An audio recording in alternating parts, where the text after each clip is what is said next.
아가, 미안해. 엄마가 정말 미안해. 제발 사람만 다오. 놈들이 널 찾지 못하게. 칠흑 같은 어둠이 깔린 서울역 뒷골목.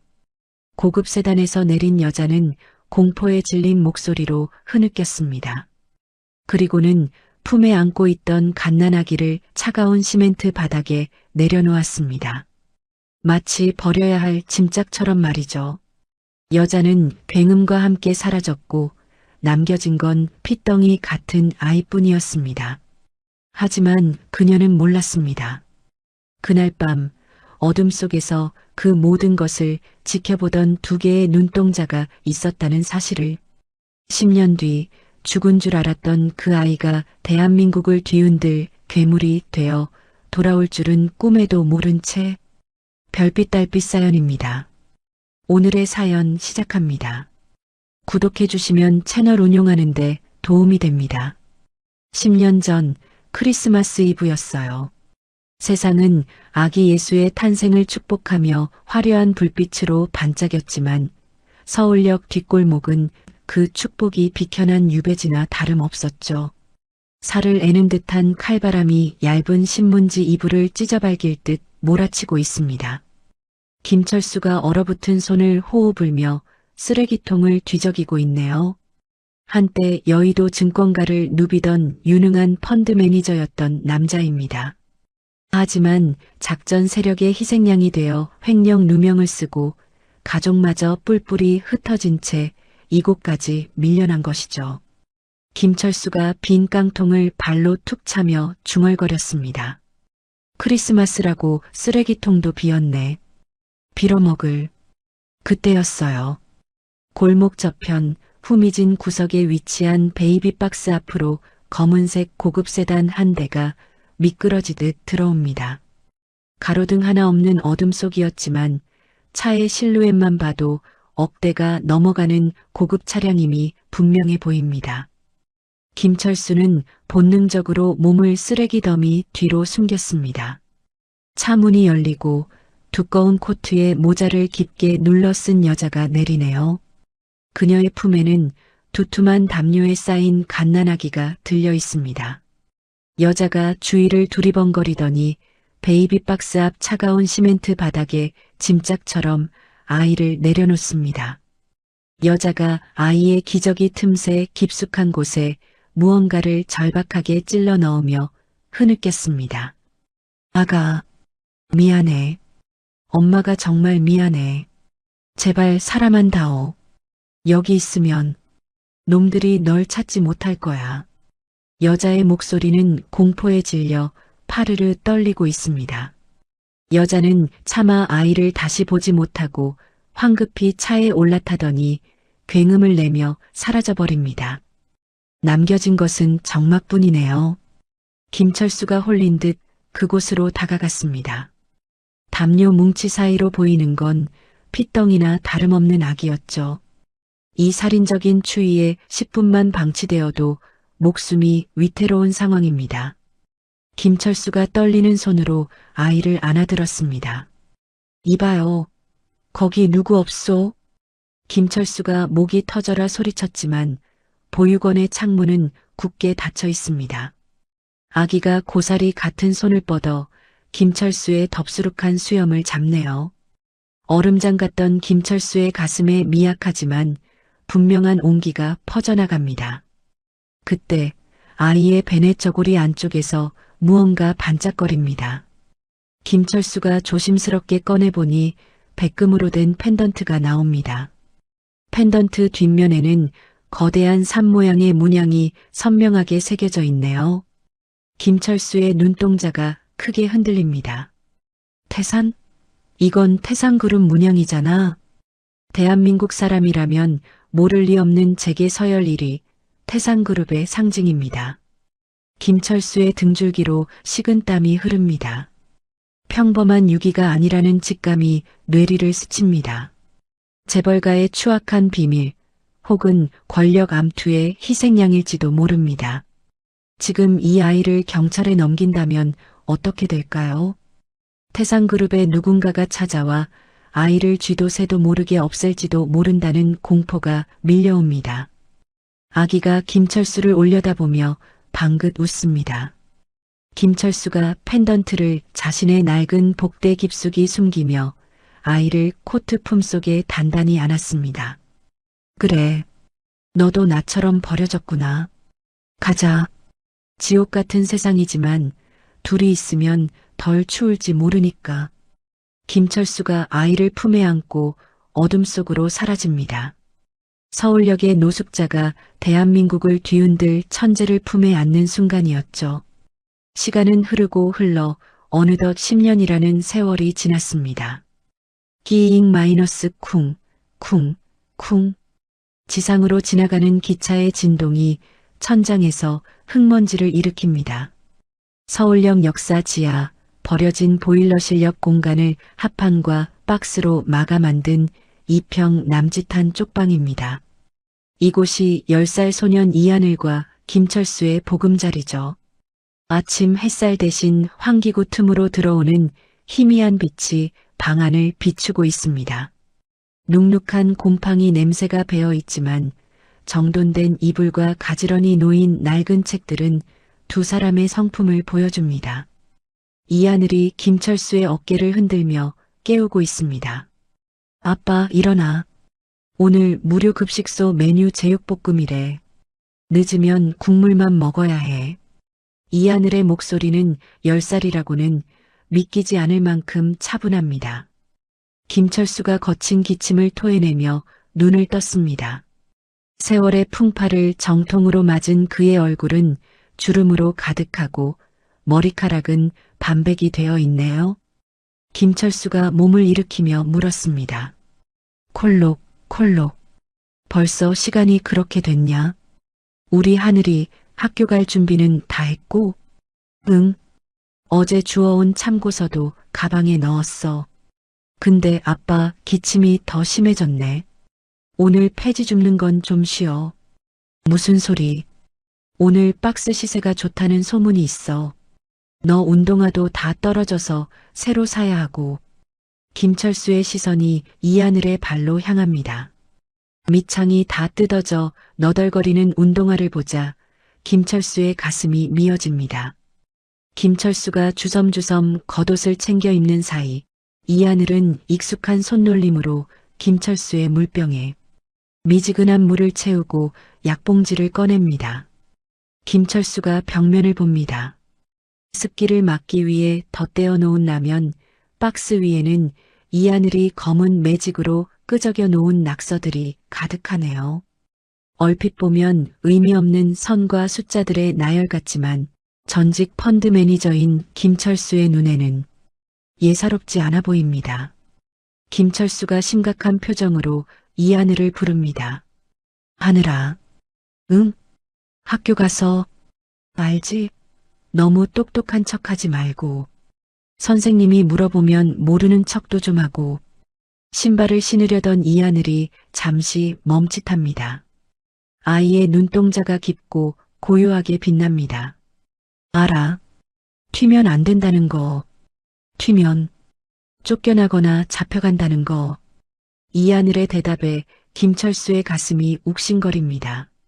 아이는 자신의 출생에 얽힌 비밀을 구체적으로는 몰랐지만 본능적으로 자신이 숨어 살아야 하는 존재임을 인지하고 있었죠. 이하늘이 학교에 간 사이 김철수는 종일 서울역 주변을 돌며 폐지를 주었습니다. 해질녘이 되어서야 김철수는 고물상으로 향했습니다. 리어카 가득 쌓인 폐지를 내려놓으며 김철수가 고물상 주인에게 말을 겁니다. 사장님, 오늘은 좀 넉넉히 쳐줘요. 우리의 신발 사야 한단 말이야. 고물상 주인이 혀를 차며 지폐 몇 장을 김철수의 손에 쥐어줍니다. 아이고, 김씨. 요즘 종이값이 똥값이야. 기름값도 안 나와. 이거라도 감지덕지 하슈. 김철수가 손에 쥔 돈을 세어봅니다. 5,000원짜리 2장과 1,000원짜리 몇 장. 운동화는커녕 실내화 한 켤레 사기도 빠듯한 돈입니다. 김철수가 한숨을 푹 내쉬며 터덜터덜 쪽방으로 돌아옵니다. 그 시각 이하늘은 하굣길의 대형 서점에 들렀습니다. 참고서 코너가 아니라 경제 경영 전문 서적 코너입니다. 이하늘이 두꺼운 금융공학 원서를 꺼내듭니다. 아이의 눈이 빠르게 페이지를 훑어 내려갑니다. 책 여백에 손가락으로 가상의 그래프를 그리며 중얼거립니다. 옵션 만기일이 내일인데 변동성 지수가 너무 낮아. 이건 함정이야. 지나가던 점원이 이하늘을 이상한 눈으로 쳐다봅니다. 꼬마야, 그런 책은 어려워서 못 읽어. 만화책은 저쪽에 있어. 이하늘은 화들짝 놀라며 바보 같은 표정을 짓습니다. 아, 네. 그림이 없어서 재미없네요. 헤헤. 이하늘은 책을 꽂아두고 서점을 빠져나옵니다. 하지만 아이의 머릿속에는 이미 복잡한 수식들이 춤을 추고 있었죠. 밤이 깊었습니다. 쪽방 안에는 냉기가 감돕니다. 김철수와 이하늘은 얇은 이불 하나를 나눠 덮고 누워 있습니다. 김철수의 숨소리가 거칠어집니다. 참으려 해도 터져나오는 기침 때문에 김철수의 몸이 들썩거립니다. 쿨럭, 쿨럭, 으윽. 김철수가 급히 휴지로 입을 틀어막습니다. 휴지를 떼어내자 붉은 선혈이 흥건합니다. 김철수가 쏘스라치게 놀라며 휴지를 구겨 주머니에 넣습니다. 자고 있을 이하늘이 볼까봐 조심스럽게 옆을 살핍니다. 다행히 이하늘은 등 돌리고 자고 있는 것 같습니다. 김철수가 안도의 한숨을 내쉬며 힘없이 자리에 눕습니다. 하늘아, 미안하다. 아빠가 못나서. 아빠가 아프면 안 되는데. 김철수의 흐느낌이 잦아들고 이내 코 고는 소리가 들려옵니다. 그제야 이하늘이 조용히 눈을 떴습니다. 사실 이하늘은 자지 않고 있었습니다. 아빠가 피를 토하는 소리, 휴지를 구기는 소리, 그리고 아빠의 울음 섞인 혼잣말까지 모두 듣고 있었죠. 이하늘의 눈에서 눈물이 주르륵 흘러내립니다. 아빠가 죽을지도 몰라. 돈이 필요해. 아주 많은 돈이. 이하늘은 이불 속에서 낡은 스마트폰을 꺼냈습니다. 액정이 깨져 금이 간 폰입니다. 이하늘이 떨리는 손으로 뉴스 앱을 켭니다. 태산전자 신형 반도체 개발 성공. 주가 연일 고공행진이라는 기사가 보입니다. 이하늘의 눈빛이 날카롭게 변합니다. 슬픔은 사라지고 차가운 이성이 그 자리를 채웁니다. 이하늘이 태산전자의 전자공시 시스템에 접속해 재무제표를 다운로드합니다. 작은 화면 속 깨알 같은 숫자들을 훑어 내려가는 이하늘의 눈동자가 빠르게 움직입니다. 매출 채권이 지난 분기 대비 300% 급증. 그런데 영업현금 흐름은 마이너스? 이하늘이 입술을 깨뭅니다. 재고 자산 회전율은 반토막이 났어. 물건은 안 팔리는데 장부에만 팔린 걸로 적혀 있다는 뜻이야. 이건 이하늘이 스마트폰 메모장에 암산으로 계산한 수치들을 적어 내려갑니다. 분식회계야. 규모는 최소 2조 원. 이 호재 뉴스는 개미들에게 물량을 떠넘기기 위한 작전이고 이하늘이 잠든 김철수의 등을 바라봅니다. 앙상하게 마른 아빠의 등. 이하늘이 주먹을 꽉 쥡니다. 아빠, 조금만 기다려. 내가 돈 벌어 올게. 아빠 약도 사주고 새 신발도 사줄게. 저 나쁜 놈들이 훔쳐간 돈 내가 다 찾아올 거야. 어둠 속에서 이하늘의 스마트폰 불빛만이 유일하게 빛나고 있습니다. 10살 소년이 거대 기업 태산그룹을 향해 선전포고를 날리는 순간이었습니다. 쪽방 밖으로는 차가운 밤바람이 윙윙거리고 내일 닥쳐올 거대한 폭풍을 예고하듯 보일러실 배관이 덜컹거립니다. 다음 날 새벽 5시였어요. 서울역 인근의 인력사무소 앞은 일거리를 찾는 사람들로 북적이고 있습니다. 담배 연기와 하얀 입김이 뒤섞여 시야가 뿌였네요. 김철수는 낡은 작업복 모자를 푹 눌러쓰고 줄의 맨 끝자락에 서 있습니다. 오늘이야말로 꼭 이를 구해야만 합니다. 이하늘의 운동화 밑창이 완전히 뜯어져서 비닐봉지를 양말 위에 더 신고 학교에 가는 모습을 더는 볼 수 없었기 때문이죠. 소장이 인부들을 쭉 훑어보더니 김철수 앞에서 멈춰섭니다. 소장의 눈길이 김철수의 허름한 옷차림과 깊게 패인 주름, 그리고 묘하게 풍기는 퀴퀴한 냄새에 머물더니 이내 싸늘해지네요. 거기 모자 쓴 아저씨, 신분증 줘봐요. 김철수가 주머니를 뒤적이며 쭈뼛거립니다. 아, 신분증은 잃어버려서 재발급 중입니다. 그 대신 예전에 받아둔 안전교육 이수증은 있는데, 거주지는? 연락처는요? 핸드폰은 지금 정지 상태라. 거주지는 저기 서울역 근처 고시원이라고 해두면. 김철수가 말끝을 흐리자 소장은 짜증 섞인 손짓으로 김철수를 밀어냅니다. 아, 됐어요. 요즘 현장이 얼마나 빡빡한데 신원불명을 써? 사고 나면 우리만 골치 아파. 냄새도 좀 심하고. 딴 데 가봐요. 김철수가 소장의 팔을 붙잡으며 애원합니다. 소장님, 저 힘은 씁니다. 벽돌 나르는 거든 뭐든 다 할 수 있어요. 일당 좀 깎아도 되니까 제발. 아, 이 양반이 사람이 말귀를 못 알아먹네. 까라니까. 소장이 김철수를 거칠게 밀칩니다. 김철수는 비틀거리며 사무소 밖으로 쫓겨났습니다. 닫힌 유리문 너머로 사람들의 비웃음 섞인 시선이 화살처럼 꽂히네요. 김철수는 주먹을 꽉 쥐었습니다. 한때 수천억 원을 주무르던 손은 이제 막노동판에서도 환영받지 못하는 거친 손이 되어버렸습니다. 김철수는 쓰라린 속을 삼키며 돌아섰습니다. 이하늘에게 새 신발을 사주겠다는 약속이 또다시 거짓말이 되어버렸네요. 해질역 서울역 광장 구석 벤치입니다. 김철수는 빈손으로 돌아온 게 못내 미안해. 편의점 아르바이트생에게 사정해서 얻은 폐기 직전의 도시락 2개를 품에 안고 기다리고 있습니다. 멀리서 터덜터덜 걸어오는 이하늘의 모습이 보입니다. 김철수가 억지 미소를 지으며 손을 흔듭니다.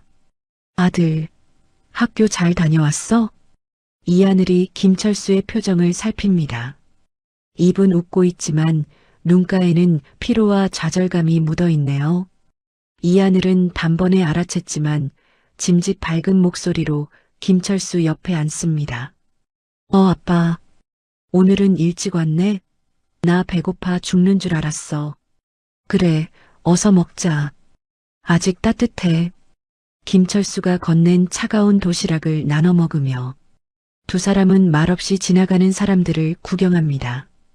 그때 바람에 날려온 경제신문 한 장이 이하늘의 발치에 걸립니다. 누군가 읽다 버린 신문이네요. 일면 헤드라인에는 태산전자 신형 반도체 개발 성공, 주가 연일 상한가 행진이라는 굵은 글씨가 박혀 있습니다. 김철수는 그 이름을 보자마자 속이 울렁거립니다. 태산, 자신의 인생을 망가뜨리고 이하늘을 버린 그곳이니까요. 김철수가 신문을 발로 치우려 합니다. 에이, 밥맛 떨어지게. 저거 다 거품이야. 개미들 꼬시려고 찌라시 뿌리는 거지. 김철수가 툭 내뱉었습니다. 그런데 밥을 오물거리던 이하늘이 신문을 집어들더니 유심히 들여다봅니다. 아이의 눈빛이 순식간에 달라지네요. 멍하니 풍경을 보던 10살 소년의 눈이 아니라 날카로운 수수룡 메스 같은 눈빛입니다. 이하늘이 나직하게 말합니다. 아빠 말이 맞아. 근데 단순한 거품이 아니야.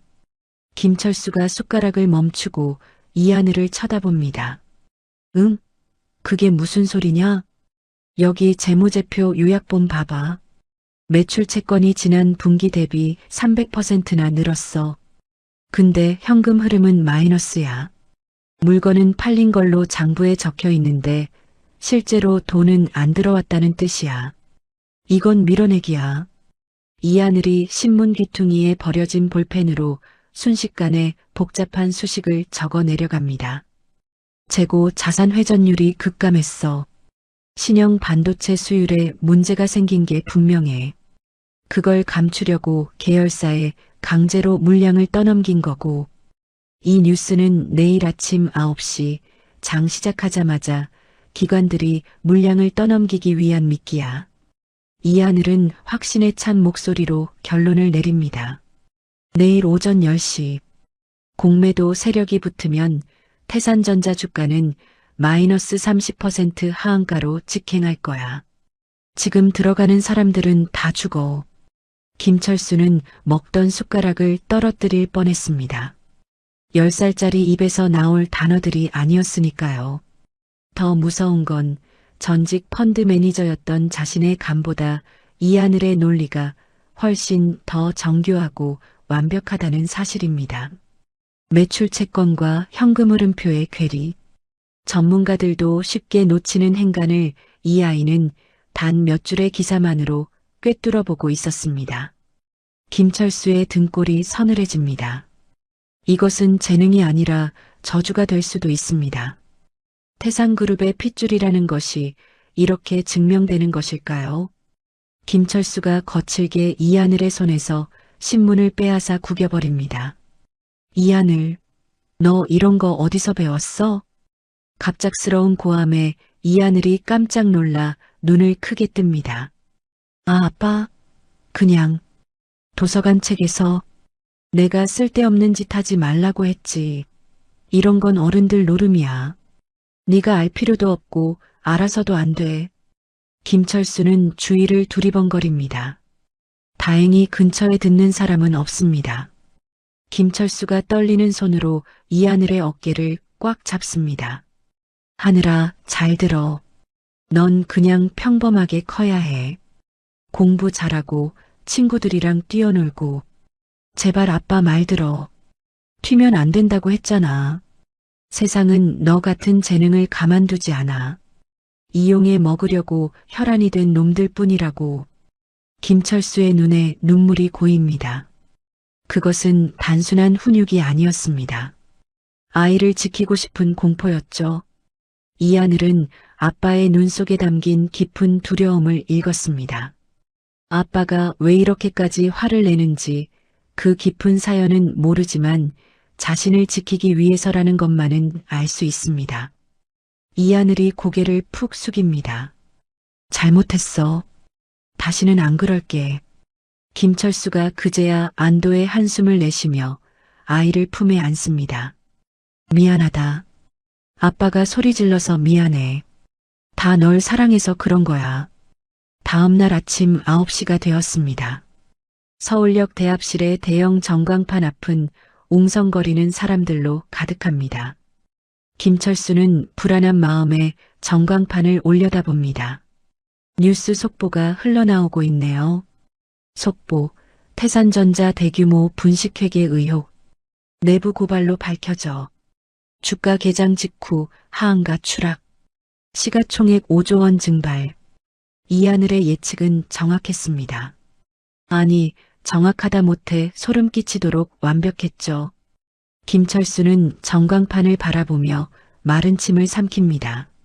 자신이 품고 있는 이 아이는 언젠가 이 좁은 박스집을 찍고 세상 밖으로 나갈 거대한 용이었습니다. 그리고 그날이 머지않았음을 김철수는 직감합니다. 같은 시각 서울 강남의 태산그룹 본사 35층 전략기획실입니다. 창밖으로 한강이 내려다 보이는 고급스러운 집무실 안 최무성 전무가 핏대 선 얼굴로 전화기를 집어던집니다. 어떤 새끼야. 내부 고발자 어떤 놈이냐고. 최무성이 씩씩거리며 넥타이를 풀어 헤칩니다. 그때 검은 정장을 입은 사내 마상구 팀장이 조심스럽게 들어와 고개를 숙입니다. 전무님, 진정하십시오. 언론 통제 들어갔습니다. 최무성이 마상구를 노려보며 으르렁거립니다. 통제가 문제야? 타이밍이 너무 기가 막히잖아. 내가 회장직 승계 작업 들어가려는 딱 이 시점에 10년 전 그 일이랑 묘하게 겹친단 말이지. 최무성의 눈이 뱀처럼 가늘어집니다. 그는 책상 서랍에서 낡은 서류 봉투 하나를 꺼냅니다. 10년 전 자신이 처리했다고 믿었던 사라진 아기에 대한 보고서입니다. 마 팀장, 아무래도 찜찜해. 그때 그 아이 정말 죽은 거 확인했어? 마상구가 당황하며 대답합니다. 그때 베이비박스 담당자가 아이는 없었다고. 그러니까 없어진 게 아니라 누가 데려간 거면 어쩔 건데? 만약 그 핏줄이 살아서 돌아오면 내 계획은 다 물거품이야. 최무성이 마상구의 멱살을 잡고 끌어당깁니다. 찾아. 서울역, 고아원, 시궁창 어디든 다 뒤져. 10살 전후의 남자애야. 그리고 혹시라도 목에 그 펜던트가 걸려 있다면. 최무성이 손가락으로 목을 긋는 신용을 합니다. 사고로 위장해서 처리해. 깔끔하게. 마상구가 서늘한 표정으로 고개를 끄덕입니다. 알겠습니다. 쥐새끼 한 마리도 놓치지 않겠습니다. 그날 오후 서울역 광장의 분위기가 심상치 않습니다. 평소라면 보이지 않을 검은 양복의 사내들이 떼를 지어다니며 노숙자들의 텐트를 들추고 다니네요. 그들은 거칠게 사람들을 깨우고 사진 한 장을 들이밉니다. 김철수는 폐지 리어카를 끌고 역사 뒤편으로 돌아오고 있었습니다. 그때 평소 알고 지내던 노숙자들의 우두머리 왕초가 헐레벌떡 김철수에게 달려옵니다. 어이, 김씨, 큰일 났어. 김철수가 놀라서 리어카를 세웁니다. 형님, 왜 그러세요? 숨 넘어가시겠네. 왕초가 거친 숨을 몰아쉬며 김철수의 팔을 잡아끕니다. 지금 깍두기들이 쫙 깔렸어. 10살짜리 꼬맹이를 찾는다는데 눈빛들이 예사롭지가 않아. 그냥 찾는 게 아니라 잡아 죽일 기세라니까. 김철수의 심장이 덜컥 내려앉습니다. 올 것이 왔습니다. 10년을 숨죽여 살았는데 결국 그들이 냄새를 맡고 찾아온 것입니다. 어떤 놈들입니까? 몰라. 기업에서 보낸 용역 같은데. 김씨, 자네 아들내미 조심시켜. 지금 광장 쪽 텐트는 다 뒤집어 엎고 이쪽으로 오고 있어. 김철수는 왕초에게 고맙다는 말도 제대로 못하고 쪽방을 향해 뛰기 시작했습니다. 폐지 리어카도 내팽개쳤습니다. 다리가 후들거리고 심장이 터질 것 같았지만 멈출 수 없었습니다. 하늘아, 제발 무사해라. 김철수가 쪽방 앞에 도착했을 때 저 멀리서 검은 양복 무리가 보일러실 입구 쪽으로 다가오는 게 보입니다. 김철수는 급히 쪽방 문을 열고 들어갔습니다. 방 안에서 문제집을 풀고 있던 이하늘이 깜짝 놀라 아빠를 쳐다봅니다. 아빠, 왜 그래? 무슨 일이야? 김철수는 대답 대신 떨리는 손으로 문을 걸어 잠그고 문 앞에 무거운 쌀자루와 책들을 쌓기 시작합니다. 김철수의 얼굴은 공포로 하얗게 질려 있습니다. 하늘아, 조용히 해. 아무 소리도 내면 안 돼. 김철수가 이하늘을 끌어안고 구석으로 몸을 숨깁니다. 이하늘은 아빠의 심장이 미친 듯이 뛰는 것을 느낍니다. 문 밖에서 자박자박 구둣발 소리가 점점 가까워지고 있습니다. 이쪽입니까? 예, 냄새나는 쪽방이 하나 있습니다. 마상구의 목소리가 문 바로 앞에서 들려옵니다. 김철수가 이하늘의 입을 손으로 막습니다. 10년의 평화가 깨지는 소리가 문고리가 돌아가는 소리와 함께 들려오기 시작합니다. 콰직. 낡은 합판으로 된 쪽방 문이 비명을 지르며 뜯겨나갑니다. 김철수가 막아두었던 쌀자루와 책들이 허무하게 무너져 내리네요. 뿌연 먼지 구름 사이로 검은 군화발이 성큼 들어옵니다. 좁은 방 안이 순식간에 검은 양복을 입은 사내들로 가득 찹니다. 역겨운 땀 냄새와 비릿한 스킨 냄새가 훅 끼쳐옵니다. 그들의 우두머리 마상구 팀장이 손수건으로 코를 막으며 들어옵니다. 그는 방 안을 훑어보더니 비웃음을 흘립니다. 쥐새끼들이 사는 구멍이 딱 여기군. 냄새하고는. 김철수가 본능적으로 이하늘을 등 뒤로 숨기며 외칩니다. 누구요? 남의 집에 신발 신고 들어와서 뭐 하는 짓입니까? 마상구가 김철수를 벌레 보듯 쳐다봅니다. 집? 이게 집인가? 쓰레기장이지. 우린 서울역 방역 작업 나왔어. 근데 여기 불법 점거자가 있다는 신고가 들어와서 말이야. 마상구의 시선이 김철수의 등 뒤, 겁에 질린 이하늘에게 고정됩니다. 먹잇감을 찾은 맹수의 눈빛입니다. 거기 꼬마, 이리 나와봐. 아저씨가 확인할 게 있어서 그래. 김철수가 마상구의 앞을 가로막으며 밀칩니다. 내 아들한테 손대지 마. 당장 나가.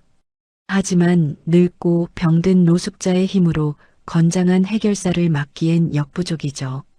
마상구의 눈짓에 부하 한 명이 김철수의 복부를 걷어찹니다. 김철수가 바닥에 나뒹굴며 고통스러운 신음을 토합니다. 갈비뼈가 부러지는 듯한 둔탁한 소리가 방 안을 울립니다. 아빠. 이하늘이 비명을 지르며 뛰쳐나오려 하자 마상구가 짐승처럼 달려들어 이하늘의 뒷덜미를 낚아챕니다. 잡았다. 이하늘이 발버둥 칩니다. 하지만 10살 아이의 힘으로는 어른의 완력을 당해낼 수 없습니다. 마상구의 거친 손이 이하늘의 티셔츠 목덜미로 향합니다. 김철수가 그토록 감추려 했던 백금 펜던트를 확인하려는 것입니다. 바닥에 쓰러진 김철수가 피를 토하며 마상구의 바짓가랑이를 붙잡습니다. 안 돼. 제발. 애는 놔줘. 내가 잘못했어. 마상구가 귀찮다는 듯 김철수의 손을 군화발로 지식입니다. 아빠. 이하늘의 눈이 뒤집힙니다. 공포는 순식간에 분노로 바뀝니다. 이하늘의 머릿속이 차갑게 식으며 빠르게 회전하기 시작합니다. 힘으로는 이길 수 없습니다. 도망칠 곳도 없습니다. 놈들이 방심한 이 순간이 유일한 기회입니다. 뜨거운 거, 시끄러운 거, 혼란. 이하늘의 눈의 구석에 놓인 다 쓴 부탄가스 통과 벽 쪽에 노출된 낡은 보일러 배관 밸브가 들어옵니다. 저 배관 뒤에는 서울역 전체로 연결되는 고압 증기 파이프가 흐르고 있다는 걸 이하늘은 알고 있습니다. 이하늘이 젖먹던 힘을 다해 마상구의 팔뚝을 물어뜯습니다. 으악! 이 새끼가! 마상구가 비명을 지르며 팔을 휘두릅니다. 이하늘이 그 반동을 이용해 바닥으로 굴러 떨어집니다. 찰나의 순간입니다. 이하늘은 주저없이 바닥에 있던 부탄가스통을 집어들고 보일러 배관 밸브를 향해 전력으로 던집니다. 깡-. 날카로운 파열음과 함께 낡은 밸브가 터져나갑니다. 치이잉-. 엄청난 압력의 하얀 증기가 폭포수처럼 쏟아져 나옵니다. 좁은 방 안은 순식간에 한치 앞도 보이지 않는 사우나처럼 변해버립니다. 뭐야? 앞이 안 보여. 뜨거워. 이거 안 막아. 당황한 사내들이 뒷걸음질 치며 우왕좌왕합니다. 그 틈을 타 이하늘은 바닥을 더듬어 김철수가 구걸할 때 쓰던 찌그러진 꽹과리를 집어듭니다. 그리고 옆에 있던 쇠파이프를 들어 미친 듯이 두드리기 시작합니다. 갱, 갱, 갱, 갱. 고막을 찢을 듯한 꽹과리 소리가 보일러 배관을 타고 서울역 전체로 울려 퍼집니다. 이하늘이 목이 터져라 비명을 지릅니다. 불이야. 불났어요. 서울역에 불났어요. 사람 살려. 그냥 소리치는 게 아닙니다. 환기구 위치를 정확히 향해 소리쳐 그 소리가 대합실까지 가장 크게 전달되도록 합니다. 젠장, 미친 꼬마 새끼가. 조용히 안 해. 마상구가 허공에 주먹질을 해대지만 자욱한 증기 때문에 이하늘을 찾을 수 없습니다. 곧이어 밖에서 뭐야? 불이야? 소방차 불러. 하는 사람들의 웅성거림과 함께 멀리서 사이렌 소리가 들려오기 시작합니다. 경찰과 소방차가 오고 있습니다. 지금 여기서 아이를 납치하다 걸리면 태상그룹 전체가 시끄러워집니다. 마상구가 입술을 깨물며 소리칩니다. 철수해. 일단 빠진다. 경찰 오면 골치 아파. 마상구 일당이 썰물처럼 빠져나갑니다. 마상구는 나가면서 바닥에 웅크린 김철수의 옆구리를 한 번 더 걷어찹니다. 운 좋은 줄 알아라. 다음에 보면 둘 다 제삿날인 줄 알아. 사내들이 사라지자 방 안엔 뜨거운 증기와 거친 숨소리만 남습니다. 김철수는 고통을 참으며 바들바들 떨고 있습니다. 하늘아. 괜찮냐? 아빠. 이하늘이 김철수를 부축해 일으킵니다. 작은 손이 덜덜 떨리고 있습니다. 기지를 발휘해 위기는 넘겼지만 죽음의 공포가 가신 건 아닙니다. 이하늘은 울지 않습니다. 대신 바닥에 떨어진 꽹과리를 내던지고 김철수의 팔을 어깨에 겁니다. 여기 더 있으면 안 돼. 놈들이 다시 올 거야. 경찰한테 가도 우리만 잡혀. 김철수는 피 섞인 침을 뱉으며 고개를 끄덕입니다. 10년간 지켜온 보금자리가 무너졌습니다. 이제 그들은 서울 하늘 아래 몸 뉘을 곳 하나 없는 진짜 도망자가 되었습니다. 두 사람은 하수구와 연결된 개구멍을 통해 간신히 서울역을 빠져나왔습니다. 차가운 밤 공기가 뜨거워진 폐부로 들어옵니다. 김철수가 비틀거리며 묻습니다. 어디로 가야 하냐? 갈 데가 없는데. 이하늘이 김철수의 허리를 단단히 잡으며 말합니다. 명동으로 가요. 명동? 거긴 왜? 아빠가 예전에 그랬잖아. 명동에 귀신 같은 영감님이 산다고. 돈 냄새 하나는 기가 막히게 맡는다고. 김철수의 눈이 커집니다. 박영감. 과거 명동 사채 시장의 전설이자 지금은 폐지 줍는 노인으로 위장에 사는 괴짜. 김철수와는 폐지를 줍다 몇 번 마주친 악연 아닌 악연이 있는 사람입니다. 그 영감. 성질이 괴팍해서 우릴 받아줄 리가 없어. 내가 설득할게. 나 믿지? 이하늘의 눈빛이 어둠 속에서도 형형하게 빛납니다. 김철수는 더 이상 물러설 곳이 없음을 직감하고 무거운 발걸음을 옮깁니다. 새벽 2시 명동의 뒷골목입니다. 화려한 네온 사인이 꺼진 거리는 기괴할 정도로 적막하네요. 김철수는 부러진 갈비뼈의 통증 때문에 식은땀을 비 오듯 흘리고 있습니다. 두 사람이 멈춰선 곳은 재개발이 중단된 낡은 상가 건물 뒤편입니다. 산더미처럼 쌓인 폐지와 고철들이 입구를 막고 있어 영락없는 쓰레기장으로 보입니다. 여기야. 헉. 김철수가 바닥에 주저앉으며 폐지 더미 사이에 숨겨진 낡은 종을 3번 울립니다. 딸랑. 잠시 후 폐지 더미가 무너지듯 갈라지며 한 노인이 모습을 드러냅니다. 꾀죄죄한 점퍼에 벙거지 모자를 쓴 박영감입니다. 그는 김철수의 피투성이 몰골을 보고도 놀란 기색 없이 혀를 찹니다. 꼴 좋구만. 서울역 대장 노릇하더니 결국 사단이 났어? 빚쟁이한테라도 쫓기나? 김철수가 바닥에 엎드려 애원합니다. 영감님, 제발 하룻밤만 숨겨주십시오. 갈 데가 없습니다. 애가 위험해요. 박영감이 코웃음을 칩니다. 여기가 무슨 무료급식소인 줄 아나? 나도 입에 풀칠하기 바쁜 사람이야. 돈 없으면 당장 꺼져. 박영감은 냉정하게 등을 돌려 다시 들어가려 합니다. 그때 김철수의 품에서 고개를 든 이하늘이 박영감의 눈을 똑바로 응시하며 외칩니다. 돈은 없지만 돈을 벌어들일 순 있어요. 당돌한 아이의 말에 박영감이 멈칫합니다. 그가 천천히 고개를 돌려 이하늘을 훑어봅니다. 허름한 옷차림, 공포에 질려 있어야 할 10살 꼬마. 하지만 아이의 눈빛은 살기로 번뜩이고 있습니다. 박영감은 과거 명동 바닥에서 수많은 인간 군상을 보아왔죠. 그는 본능적으로 알았습니다. 이 꼬마는 평범한 애가 아니라는 것을요. 맹랑한 놈일세. 내까짓게 무슨 수로 돈을 벌어? 할아버지 주식하시죠? 요즘 계속 잃고 계신 거 다 알아요. 박영감의 눈썹이 꿈틀합니다. 아무에게도 말하지 않은 비밀이었습니다. 제가 복구해 드릴게요. 대신 우리 아빠 치료해주고 숨겨주세요. 박영감이 재미있다는 듯 킬킬거립니다.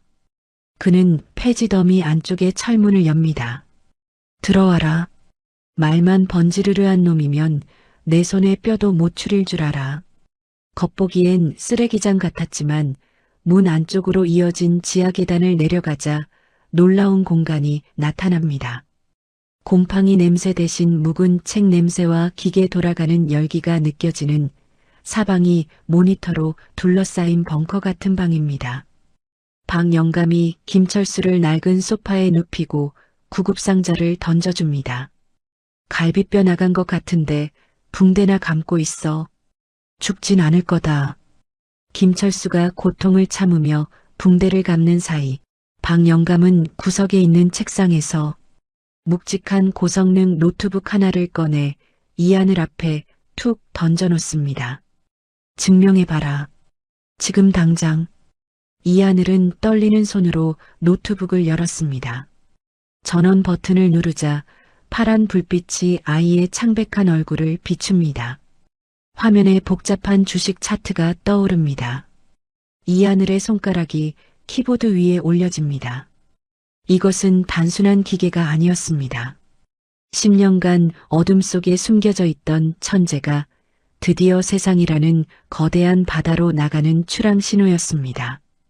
이하늘이 숨을 고르며 엔터키를 누릅니다. 보여드릴게요.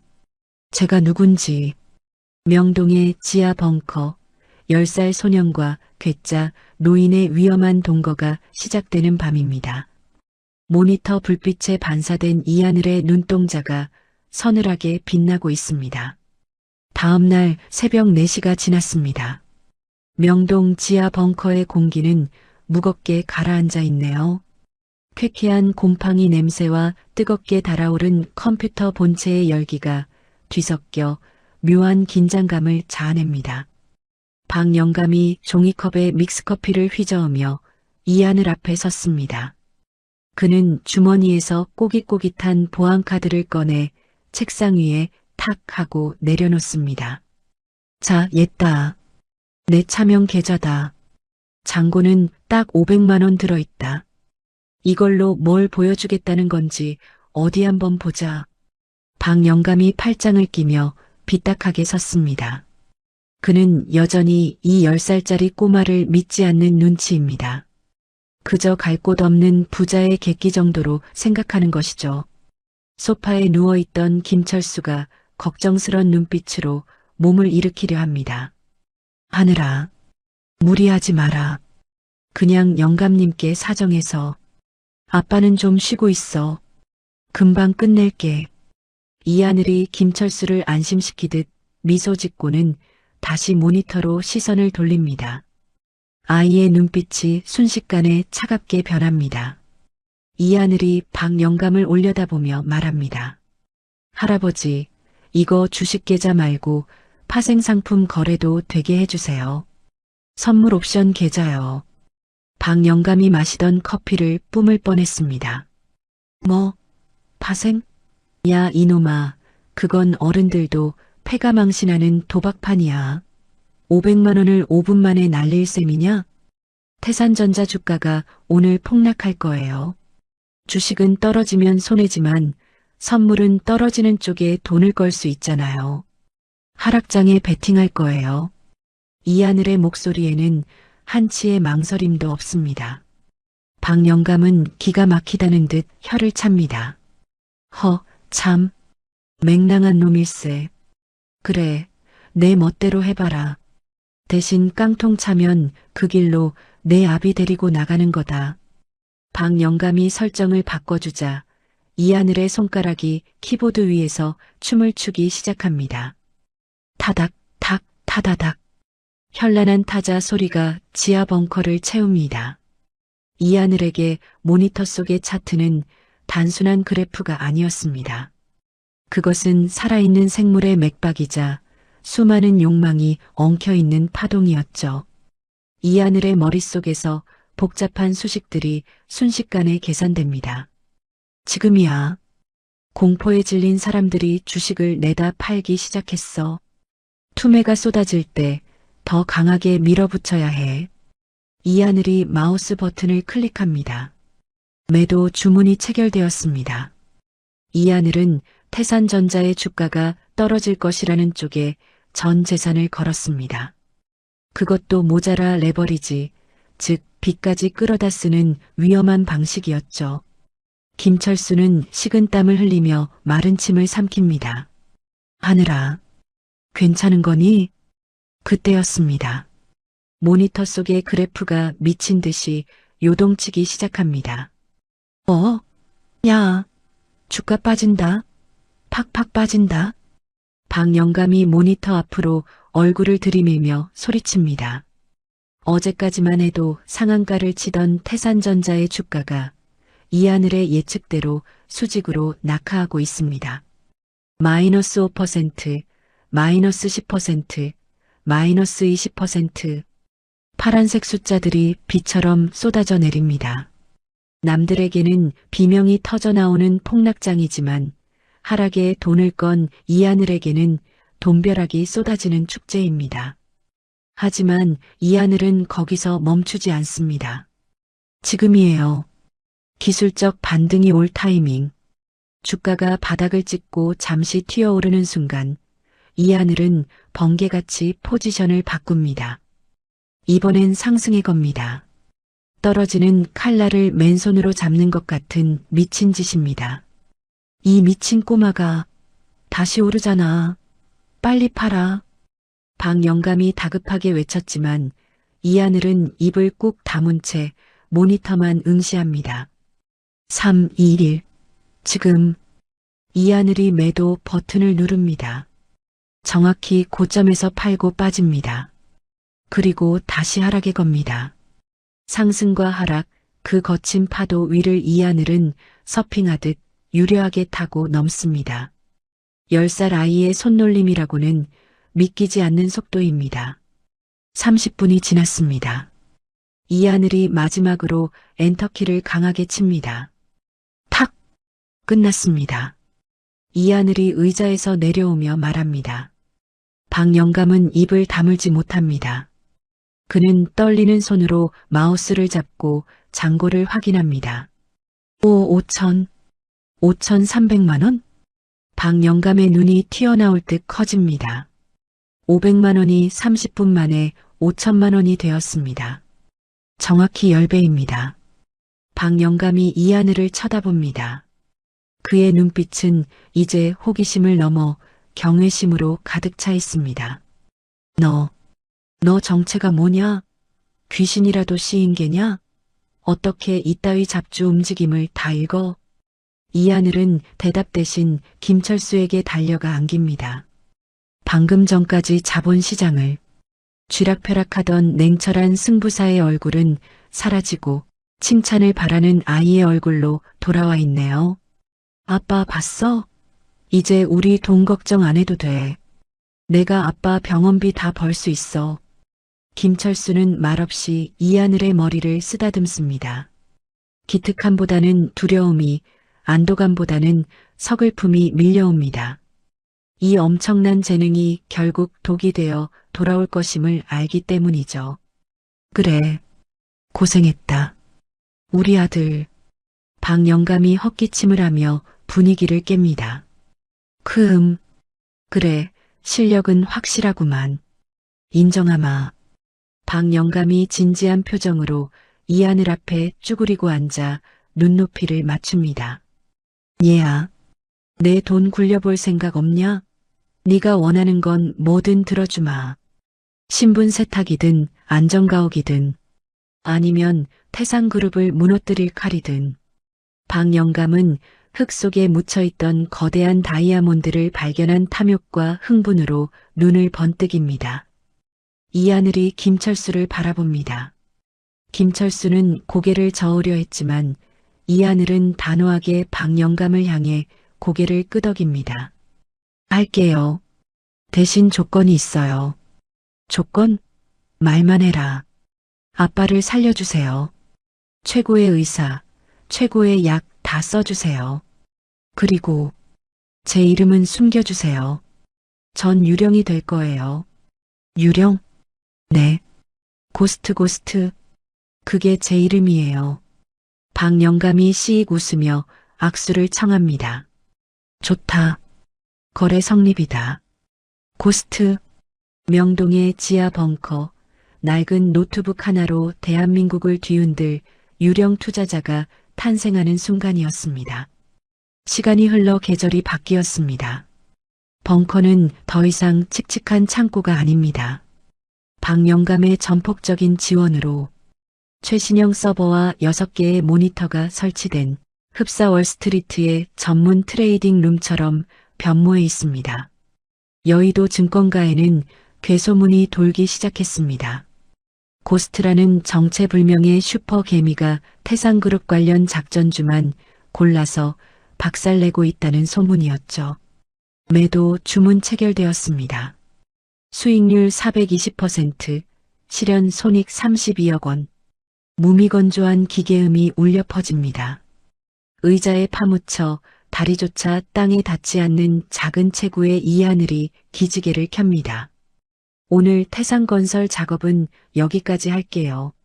자금 추적 피하려면 페이퍼 컴퍼니로 돌려야 해요. 할아버지, 홍콩 쪽 계좌 준비되셨죠? 박영감이 혀를 내두르며 율무차를 홀짝입니다. 너 진짜 무서운 놈이다. 최무성 그놈 지금쯤 혈압 터져서 뒷목 잡고 있을 거다. 벌써 3번째 작전 실패니까. 이하늘의 활약으로 태상그룹 계열사들의 주가 조작은 번번이 실패로 돌아갔고 최무성의 비자금줄은 말라가고 있었습니다. 박영감은 하늘이 벌어들인 막대한 수익금을 여러 개의 유령회사로 분산시켜 태상그룹의 지분을 야금야금 사들이고 있었죠. 같은 시각 태상그룹 본사 최무성의 집무실입니다. 최무성이 재떨이를 집어던지며 고함을 지릅니다. 야, 이 멍청한 새끼들아. 또 당해? 그 고스트라는 놈 대체 정체가 뭐야? 마상구 팀장이 고개를 푹 숙인 채 벌벌 떨고 있습니다. 죄송합니다. IP를 추적해봤는데 러시아를 거쳐서 남미로 우회하고 있어서 도저히 잡히지가 않습니다. 핑계대지 마. 국정원 출신 해커들을 쓰든 흥신소를 풀든 무조건 찾아내. 내 돈 갉아먹는 쥐새끼, 내 손으로 가죽을 벗겨버릴 테니까. 최무성의 눈이 붉게 충혈되어 있습니다. 보이지 않는 적에 대한 공포와 분노가 그를 미치게 만들고 있습니다. 다시 명동 지하 벙커입니다. 저녁 식사 시간입니다. 김철수가 앞치마를 두르고 된장찌개를 끓여내옵니다. 구수한 냄새가 벙커 안을 가득 채웁니다. 늘 배달음식이나 컵라면으로 때우던 그들에게 오랜만에 찾아온 따뜻한 밥상입니다. 하늘아, 밥 먹자. 오늘은 네가 좋아하는 두부 많이 넣었다. 우와, 아빠 최고. 이하늘이 모니터 앞을 떠나 식탁으로 달려옵니다. 박영감도 숟가락을 들며 거듭니다. 어이 김씨, 솜씨가 제법인데? 식당 하나 차려도 되겠어. 과찬이십니다. 많이 드세요. 세 사람은 오순도순 밥을 먹습니다. 겉으로 보기엔 평화롭기 그지없는 풍경입니다. 하지만 김철수의 안색은 날이 갈수록 창백해지고 있었습니다. 식사를 마치고 설거지를 하던 김철수가 갑자기 입을 틀어막습니다. 김철수가 급히 화장실로 뛰어들어갑니다. 문을 잠그자마자 기침이 터져 나옵니다. 쿨럭, 쿨럭, 컥. 김철수가 변기를 붙잡고 피를 토해냅니다. 이번엔 양이 많습니다. 변기 물이 붉게 물들 정도로 선명한 핏덩이들입니다. 김철수가 거울을 봅니다. 거울 속의 남자는 핏기 하나 없이 해골처럼 말라가고 있습니다. 안 돼. 아직은 안 돼. 우리 하늘이 이제 겨우 자리 잡았는데. 김철수가 떨리는 손으로 입가에 묻은 피를 닦아냅니다. 그는 수돗물을 틀어 피를 씻어내며 오열을 삼킵니다. 밖에서는 이하늘과 박영감의 웃음소리가 들려옵니다. 할아버지, 장기는 그렇게 두면 안 되죠. 제가 포먹을게요. 어허, 이 녀석 봐라. 낙장불입이다. 김철수는 거울을 보며 억지 미소를 연습합니다. 아들에게 들키지 않기 위해서, 아들의 행복을 깨지 않기 위해서. 괜찮다. 난 괜찮아. 김철수가 화장실 문을 열고 나옵니다. 언제 아팠냐는 듯 환하게 웃으며 말합니다. 하늘아, 아빠가 과일 깎아줄까? 이하늘이 고개를 돌려 김철수를 봅니다. 응, 사과 깎아줘. 이하늘은 웃고 있지만 아빠의 창백한 입술과 미세하게 떨리는 손끝을 놓치지 않았습니다. 아이의 가슴속에 불안한 그림자가 짙게 드리웁니다. 명동의 밤은 깊어가고 벙커 안의 행복은 살얼음판 위를 걷는 듯 위태롭기만 합니다. 고스트의 승승장구 뒤편으로 죽음의 그림자가 김철수에게 소리 없이 다가오고 있었습니다. 어느덧 매서운 추위가 물러가고 명동 거리에도 봄 기운이 완연해졌습니다. 회색빛 콘크리트 틈새로 이름 모를 들꽃들이 고개를 내미는 4월의 어느 날 오후입니다. 지하 벙커 안 이하늘이 모니터 화면을 응시하다가 마침내 키보드에서 손을 뗍니다. 6개의 모니터에 떠있던 모든 차트가 붉은색 수익 곡선을 그리며 정점을 찍고 있네요. 이하늘이 길게 기지개를 켜며 의자에서 일어납니다. 됐다. 목표 달성. 옆에서 꾸벅꾸벅 졸던 박영감이 번쩍 눈을 뜹니다. 응? 뭐라 그랬냐? 다 팔았어? 네. 이번 쿼터 목표 수익률 500% 달성했어요. 자금 세탁까지 깔끔하게 끝냈고요. 이하늘이 해맑게 웃으며 컴퓨터 전원을 끕니다. 박영감이 입을 딱 벌리며 모니터를 확인하더니 혀를 내두릅니다. 참. 귀신이 고칼 노릇이네. 너 진짜 사람이 맞긴 하냐?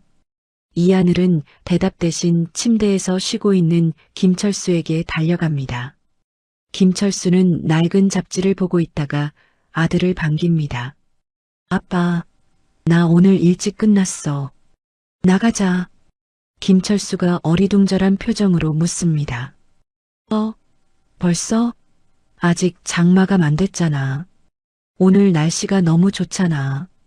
그리고 아빠한테 꼭 사주고 싶은 게 있단 말이야.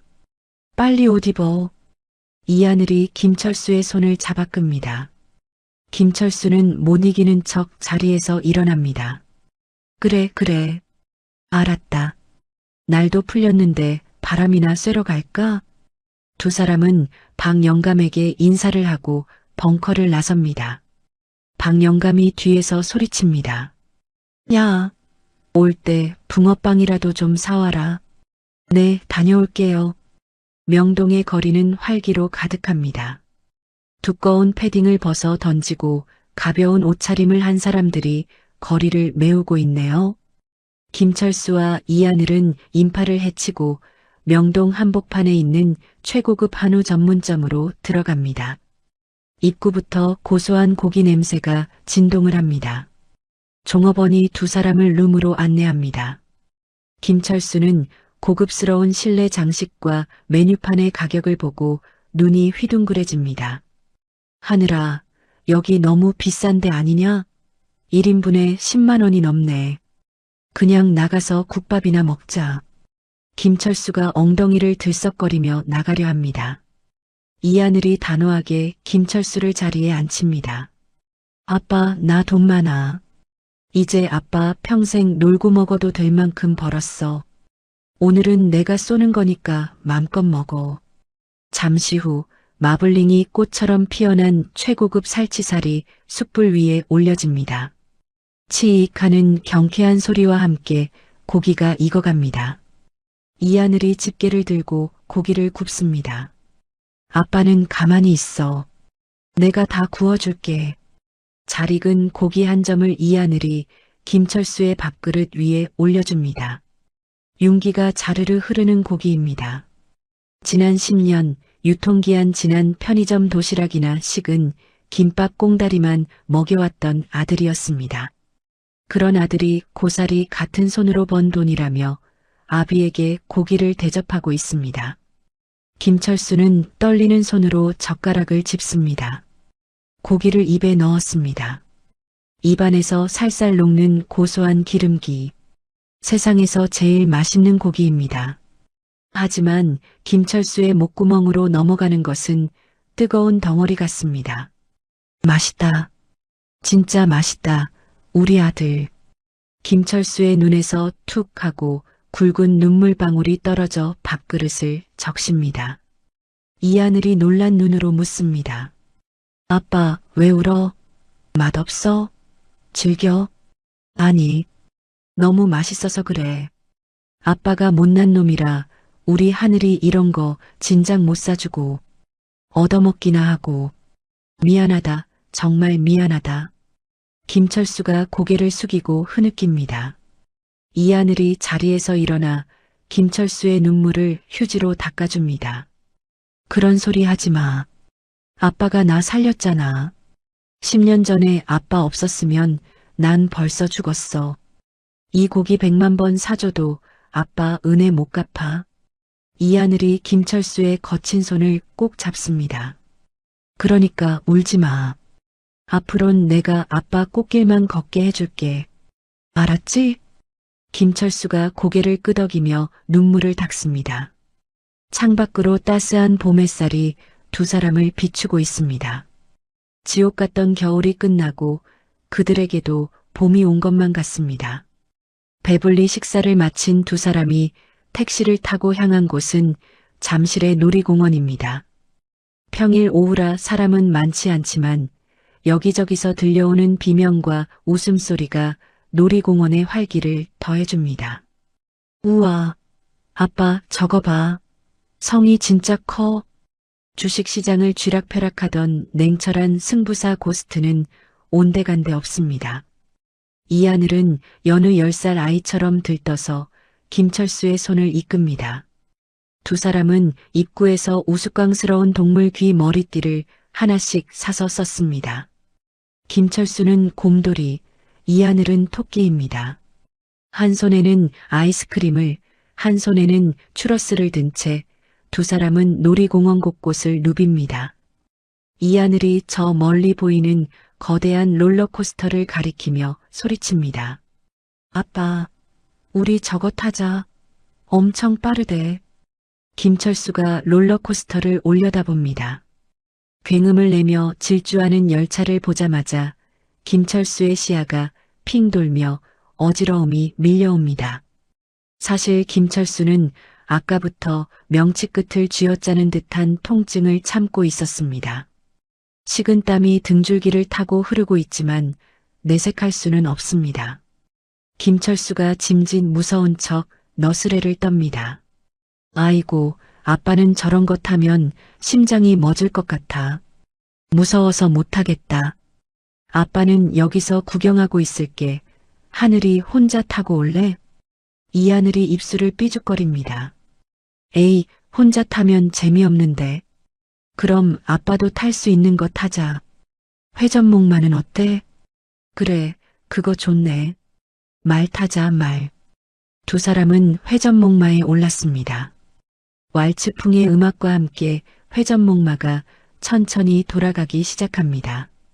이하늘은 앞쪽 말에 타서 신이 난 듯 김철수를 향해 손을 흔듭니다. 아빠, 나 봐봐. 안녕. 김철수는 뒤쪽 마차에 앉아 아들을 바라봅니다. 빙글빙글 돌아가는 세상 속에서 오직 이하늘만이 빛나고 있는 것 같습니다. 김철수는 가슴을 쥐어뜯는 통증을 참으며 억지로 입꼬리를 올려 환하게 웃어 보입니다. 신이시여, 제발 오늘 하루만 버티게 해주소서. 이 아이에게 웃는 모습만 기억되게 해주소서. 김철수의 시야가 조금씩 흐려집니다. 눈앞에 아들이 2개, 3개로 겹쳐 보입니다. 하지만 그는 눈을 부릅뜨고 아들의 모습을 눈에 담습니다. 해가 지고 어둠이 깔리자 놀이공원의 성캐설에 화려한 조명이 켜집니다. 곧 불꽃놀이가 시작된다는 안내 방송이 나옵니다. 두 사람은 광장이 잘 보이는 벤치에 나란히 앉았습니다. 밤바람이 찹니다. 김철수가 자신의 겉옷을 벗어 이하늘의 어깨에 덮어줍니다. 오늘 재밌었어? 응. 태어나서 오늘이 제일 재밌었어. 아빠는? 나도 오늘이 내 인생 최고의 날이다. 김철수는 품 안에서 무언가를 꺼냅니다. 오랫동안 꼬깃꼬깃 숨겨왔던 그 물건, 백금 펜던트입니다. 하늘아, 잠깐 목 좀 내밀어봐. 김철수는 이하늘의 목에 펜던트를 걸어줍니다. 그리고 옷 안으로 보이지 않게 깊숙이 넣어줍니다. 차가운 금속의 감촉에 이하늘이 놀란 눈으로 묻습니다. 이거 잃어버린 거 아니었어? 아빠가 가지고 있었어. 내 친부모가 남긴 유일한 물건이잖아. 혹시 나중에라도 아빠가 없으면 이게 널 지켜줄지도 몰라. 이하늘이 펜던트를 만지작거리더니 표정이 어두워집니다. 나 이거 필요 없어. 내 아빠는 김철수 한 명뿐이야. 알아. 하지만 하늘아, 이건 내 뿔이야. 언젠가 네가 세상에 당당히 서게 될 때 필요한 거야. 김철수는 이하늘의 어깨를 감싸 안으며 밤하늘을 올려다봅니다. 펑, 퍼벙. 굉음과 함께 첫 번째 불꽃이 밤하늘을 수놓습니다. 형형색색의 불꽃이 터지며 사람들의 탄성을 자아냅니다. 우와, 예쁘다. 이하늘이 불꽃을 보며 감탄합니다. 김철수도 하늘을 올려다봅니다. 하지만 그의 귀에는 불꽃 터지는 소리 대신 B- 하는 이명소리가 들리기 시작합니다. 머릿속이 하얗게 전멸합니다. 하늘아, 아빠는 욕심 없다. 네가 재벌 회장 손자가 되는 것도 천재 소리를 듣는 것도 중요하지 않아. 그냥 아프지 말고 남들처럼 평범하고 행복하게 살았으면 좋겠어. 김철수의 목소리가 미세하게 떨립니다. 숨쉬기가 힘들어집니다. 폐가 굳어가는 것 같습니다. 이하늘은 불꽃의 시선을 뺏겨 김철수의 상태를 눈치채지 못하고 대답합니다. 아빠, 나 약속할게. 나중에 내가 어른 되면 아빠 집도 사주고 여행도 보내줄게. 우리 둘이서 평생 같이 살자. 응? 그래. 그래야지. 우리 아들.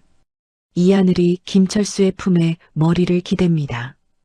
펑펑 터지는 불꽃 아래 두 사람은 세상에서 가장 행복한 부자처럼 보입니다.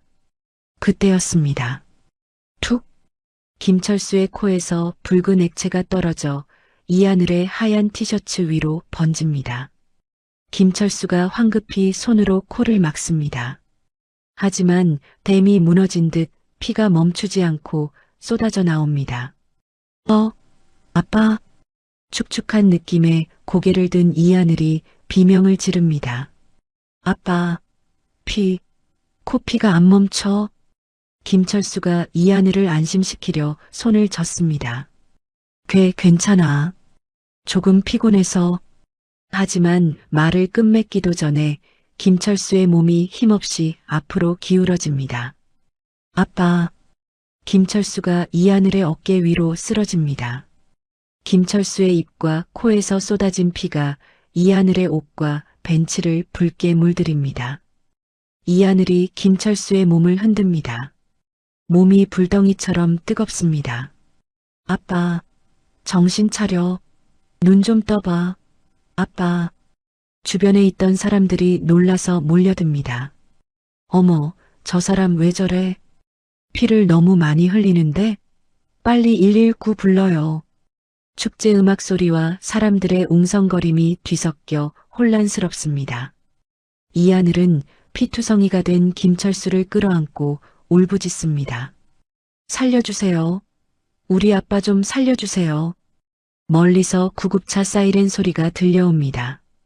놀이공원에 경쾌한 퍼레이드 음악을 찍고 들어오는 죽음의 소리입니다. 잠시 후 구급대원들이 들것을 들고 달려옵니다. 김철수가 들것에 실립니다. 산소 마스크가 씌워지지만 그의 의식은 돌아오지 않습니다. 구급차 안입니다. 좁은 차 안은 붉은 경광등 불빛이 번쩍이며 긴박감을 더합니다. 이하늘은 구급대원 옆에 쭈그리고 앉아 김철수의 손을 꼭 잡고 있습니다. 피가 묻어 끈적거리는 손입니다. 아빠, 죽지 마. 제발 죽지 마. 놔두고 가지 마. 이하늘의 눈물이 김철수의 손등 위로 뚝뚝 떨어집니다. 심전도 모니터가 불규칙하게 요동칩니다. B-, B-, B-, B-. 구급대원이 다급하게 무전을 칩니다. 환자 의식 없음. 혈압 60에 40. 대량 출혈로 인한 쇼크 상태. 도착 즉시 수혈 준비해 주세요. 이하늘은 멍하니 모니터의 그래프를 바라봅니다.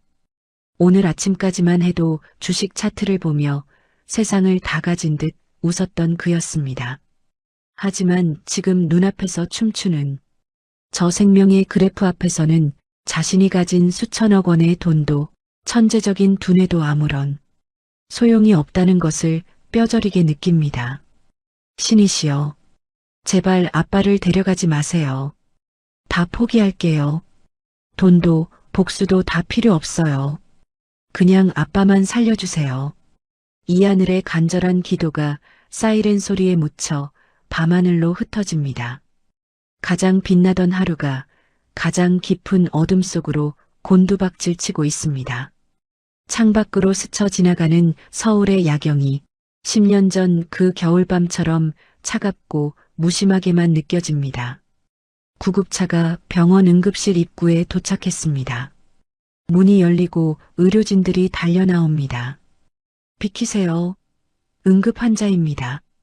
이하늘은 멀어지는 이동 침대를 뒤쫓아 달리며 닫히는 응급실 자동문 너머로 축 늘어진 아빠의 손을 마지막으로 봅니다. 그 손은 더 이상 자신을 잡아줄 힘이 없어 보입니다.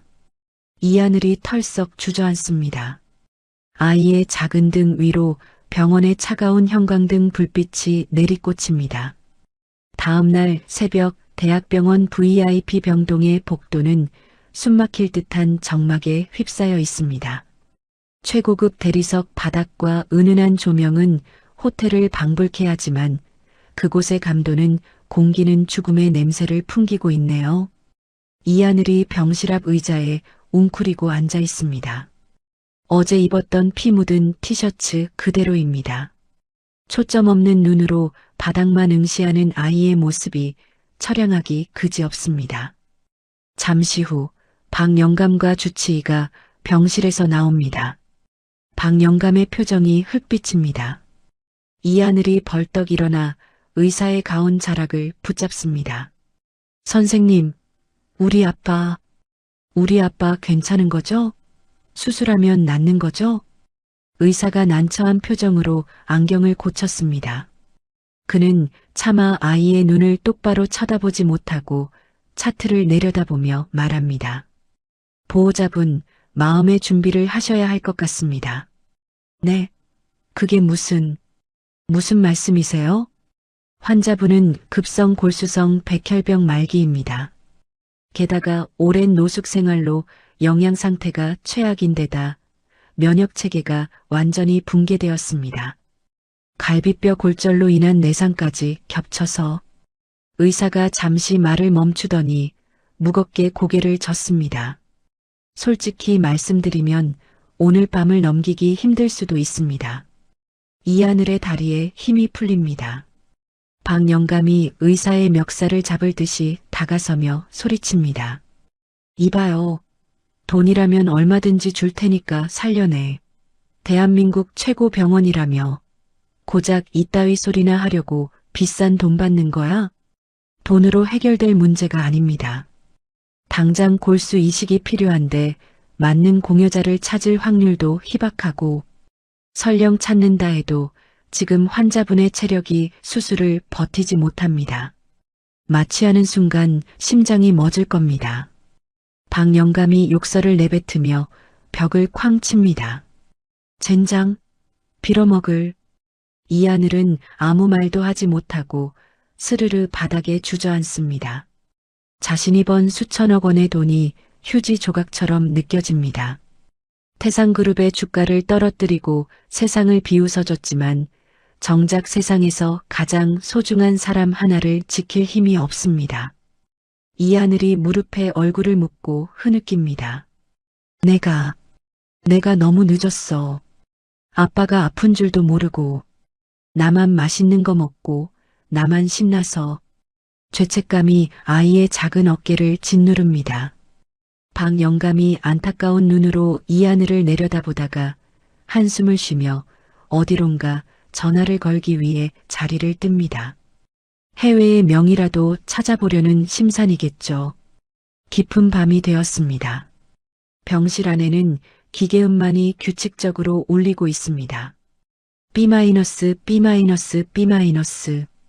김철수는 산소호흡기에 의지한 채 가쁜 숨을 몰아쉬고 있습니다.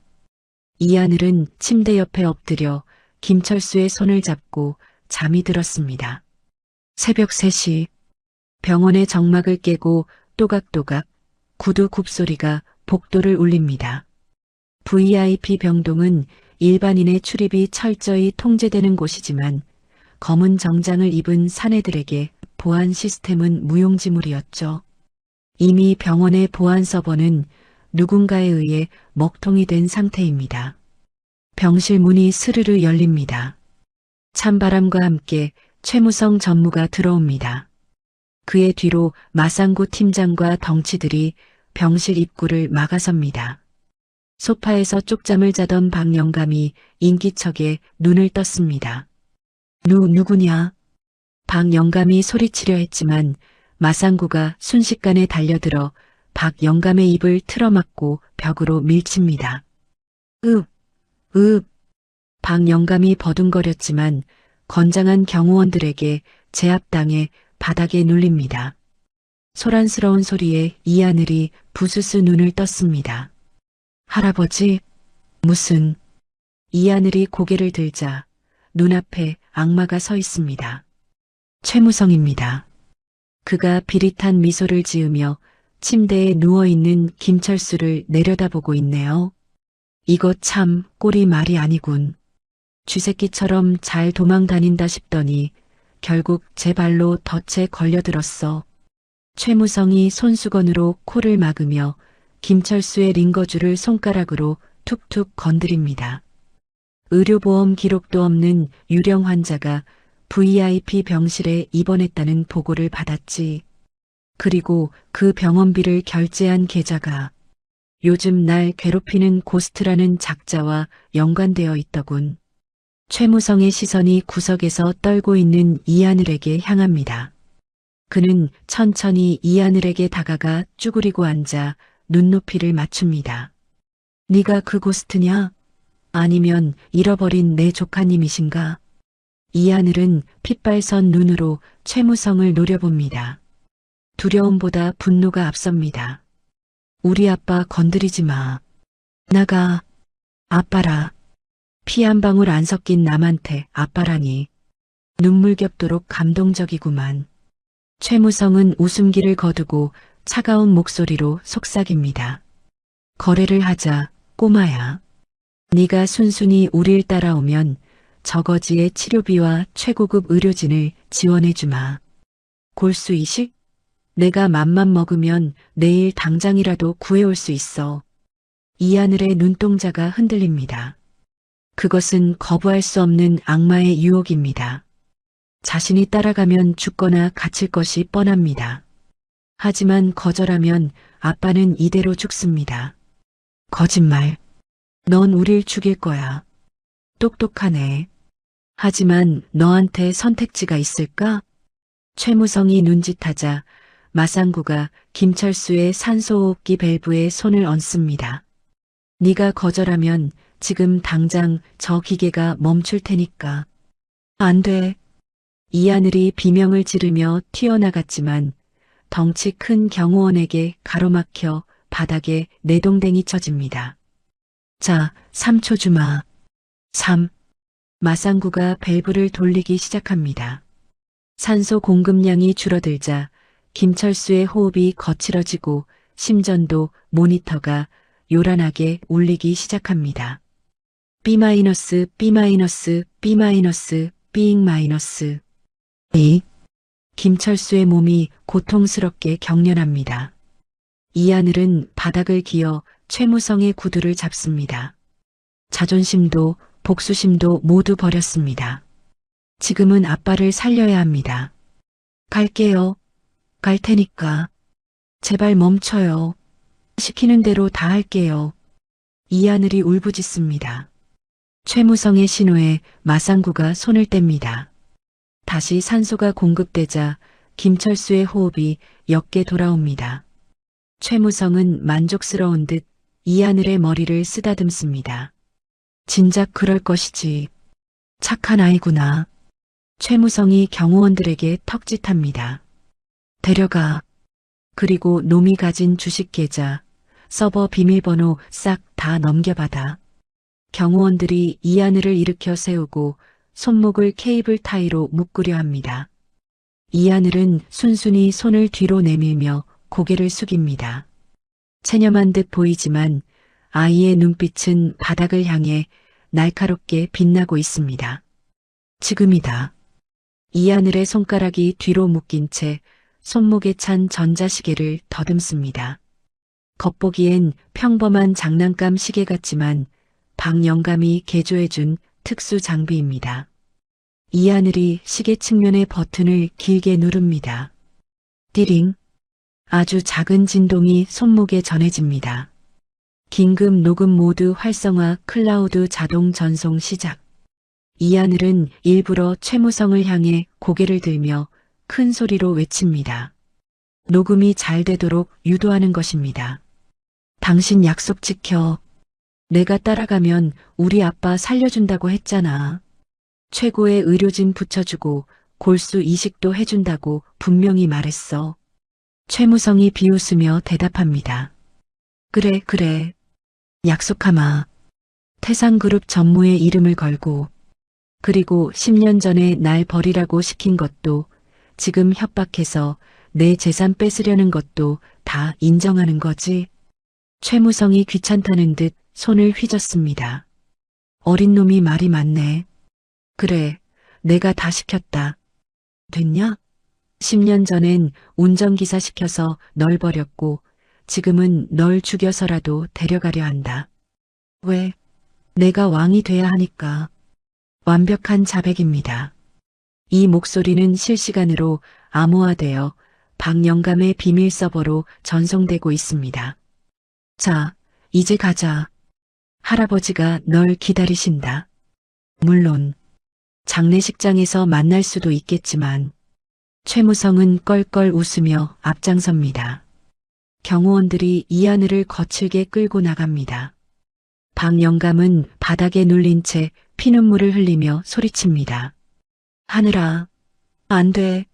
가면 죽어. 할아버지, 아빠 잘 부탁해요. 이하늘이 마지막으로 뒤를 돌아봅니다. 의식 없는 김철수의 눈가에서 눈물 한 방울이 흘러내리고 있습니다. 이하늘은 입술을 꽉 깨뭅니다. 기다려, 아빠. 내가 꼭 돌아올게. 아빠 살릴 방법 찾아서 다시 올게. 병실 문이 닫힙니다. 김철수는 다시 혼자가 되었습니다. 10년 전 그 겨울밤처럼 차가운 세상에 홀로 남겨졌습니다. 하지만 이번엔 그를 구해줄 아기 천사가 곁에 없습니다. 이하늘은 늑대의 아가리 속으로 제 발로 걸어 들어갔습니다. 이하늘이 탄 검은 세단이 병원을 빠져나갑니다. 차 안에서 이하늘은 눈을 감고 기도를 합니다. 제발 박영감님이 내 신호를 받았기를. 그리고 내가 어젯밤에 해킹해둔 그 파일. 그것도 무사히 전송되었기를. 이하늘이 납치되기 직전 병원 서버를 해킹해 빼돌린 데이터가 하나 더 있었습니다. 태산병원 지하 냉동고에 보관되어 있던 10년 전 사망한 친부 이태호의 조직 샘플 정보와 자신의 DNA 대조 파일이었죠. 이하늘은 자신이 가진 모든 패를 던졌습니다. 이제 남은 것은 운명에 맡기는 것뿐입니다.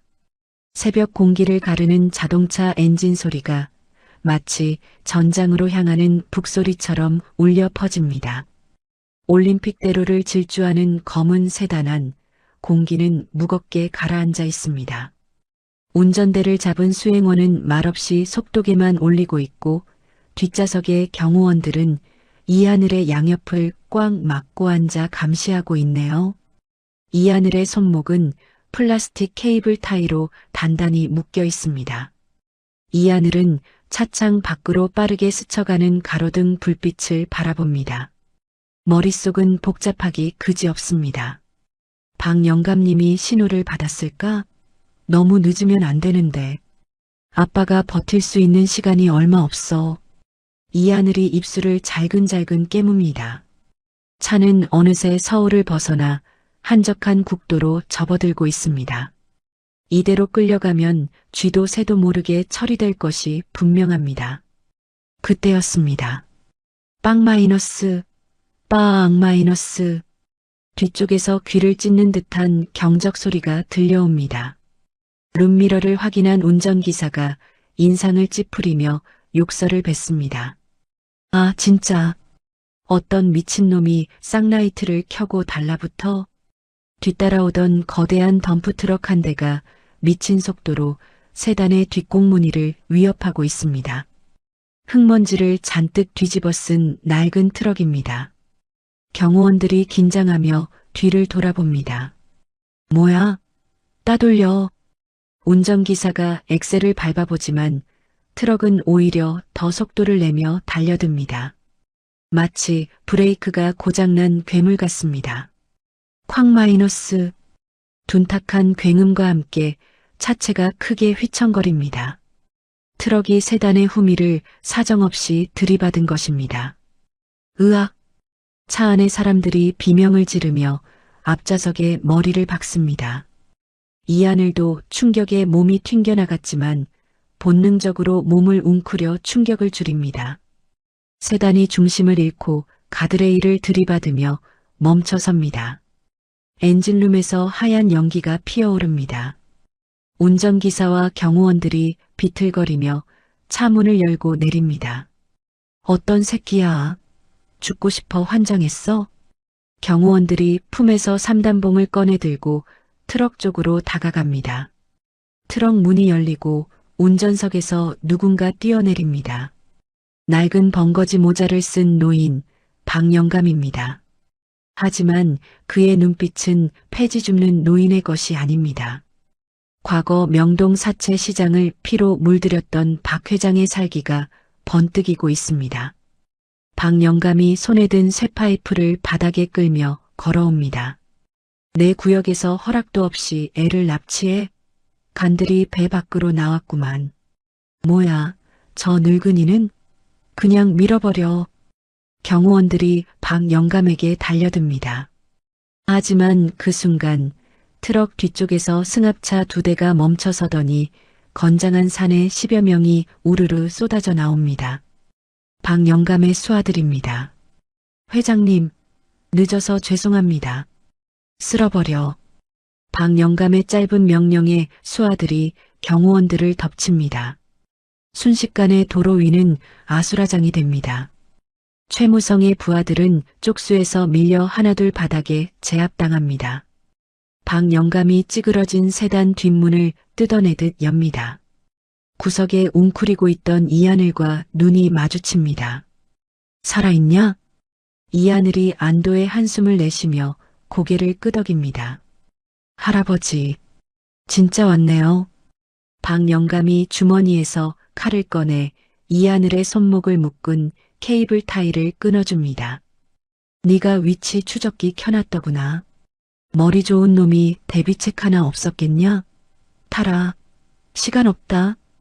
박영감의 스타렉스로 옮겨 탄 이하늘은 거친 숨을 몰아쉽니다.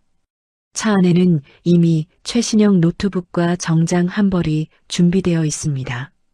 박영감이 엑셀을 밟으며 묻습니다. 자, 이제 어디로 갈 거냐? 인천항에 밀항선 대기시켜놨다. 일단 중국으로 튀었다가 잠잠해지면. 아니요. 이하늘은 단호하게 고개를 젓습니다. 흙먼지가 묻은 얼굴을 옷소매로 닦아내며 말합니다. 여의도로 가주세요.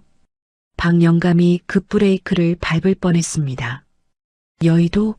미쳤어? 거긴 지금 최무성 세상이야. 오늘 아침 9시가 주주총회라고. 제 발로 호랑이 굴에 들어가겠다고? 그러니까 가는 거예요. 숨으면 평생 쫓겨요. 내가 누군지, 저들이 무슨 짓을 했는지 세상에 다 까발려야 끝나요. 이하늘은 뒷좌석에서 노트북을 엽니다. 손가락이 보이지 않을 정도로 빠르게 키보드를 두드립니다. 제가 가진 고스트 명의의 주식 4.8%, 그리고 할아버지가 모아주신 우호 지분 합치면 주주총회장에 들어갈 자격은 충분해요. 그리고 이하늘이 주머니에서 USB 하나를 꺼내 보입니다. 결정적인 무기도 챙겼고요. 박영감이 백미러로 이하늘을 쳐다봅니다. 10살 꼬마의 눈빛이 아닙니다. 세상을 뒤집을 준비를 마친 승부사의 눈빛입니다. 박영감이 피식 웃으며 핸들을 꺾습니다. 참. 늙은이가 어린 놈 객기에 장단 맞추다니. 좋다, 가자. 네가 판을 엎는 꼴, 내 눈으로 똑똑히 봐야겠다. 박영감이 어딘가로 전화를 겁니다. 김 변호사. 나다. 지금 당장 여의도 태산 본사로 와라.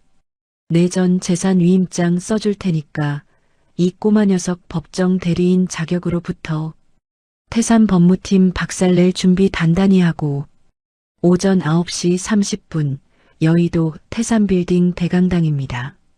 수백 명의 주주와 기자들이 모인 가운데 무대 중앙에는 화려한 스크린이 켜져 있습니다. 단상에 선 최무성 전무의 얼굴에는 승자의 여유로운 미소가 걸려 있네요. 그는 마이크를 잡고 엄숙한 표정으로 연설을 시작합니다. 존경하는 주주 여러분, 이 회장님의 건강 악화로 인해 그룹의 미래가 불투명한 지금 저는 무거운 책임감을 느낍니다.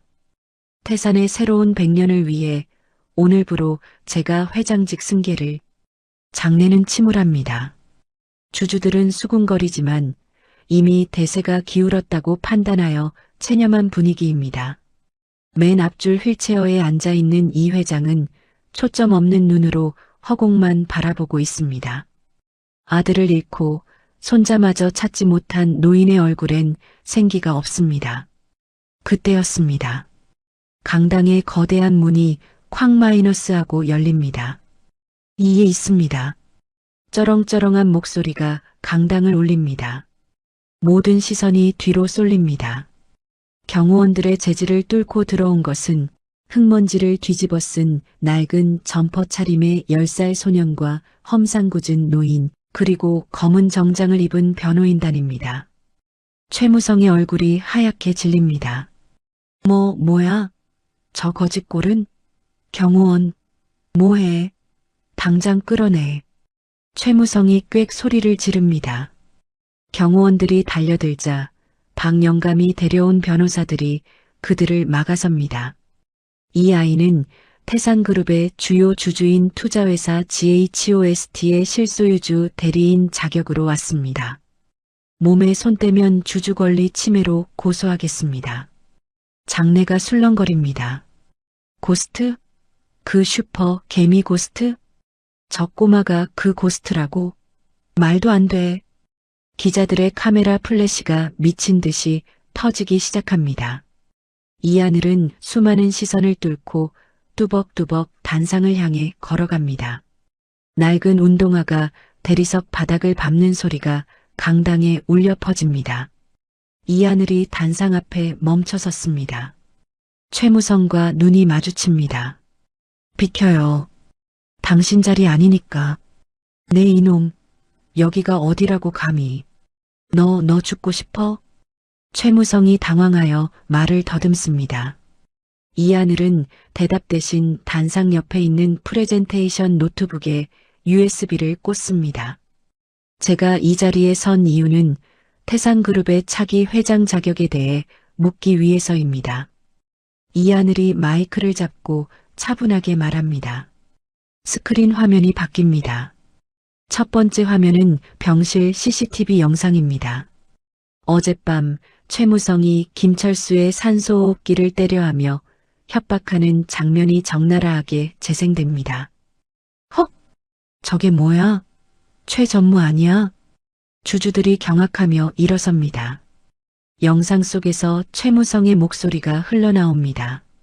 네가 거절하면 지금 당장 저 기계가 멈출 테니까. 이어서 이하늘이 엔터키를 누릅니다. 이번엔 음성 파일이 재생됩니다. 이하늘이 납치되기 직전 녹음한 파일입니다.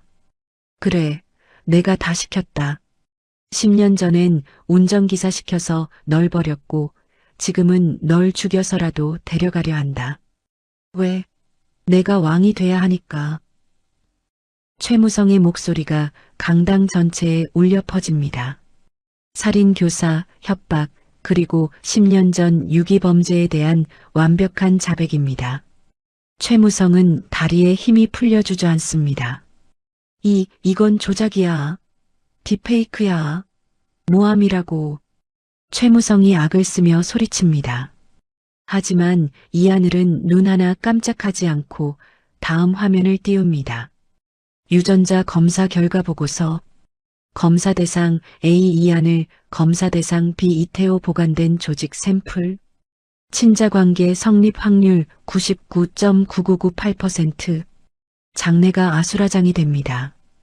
이태호 부사장? 죽은 장남의 아들이라고? 세상에, 그럼 저 아이가 진짜 적통이란 말이야? 휠체어에 앉아있던 이 회장이 떨리는 손으로 안경을 고쳤습니다.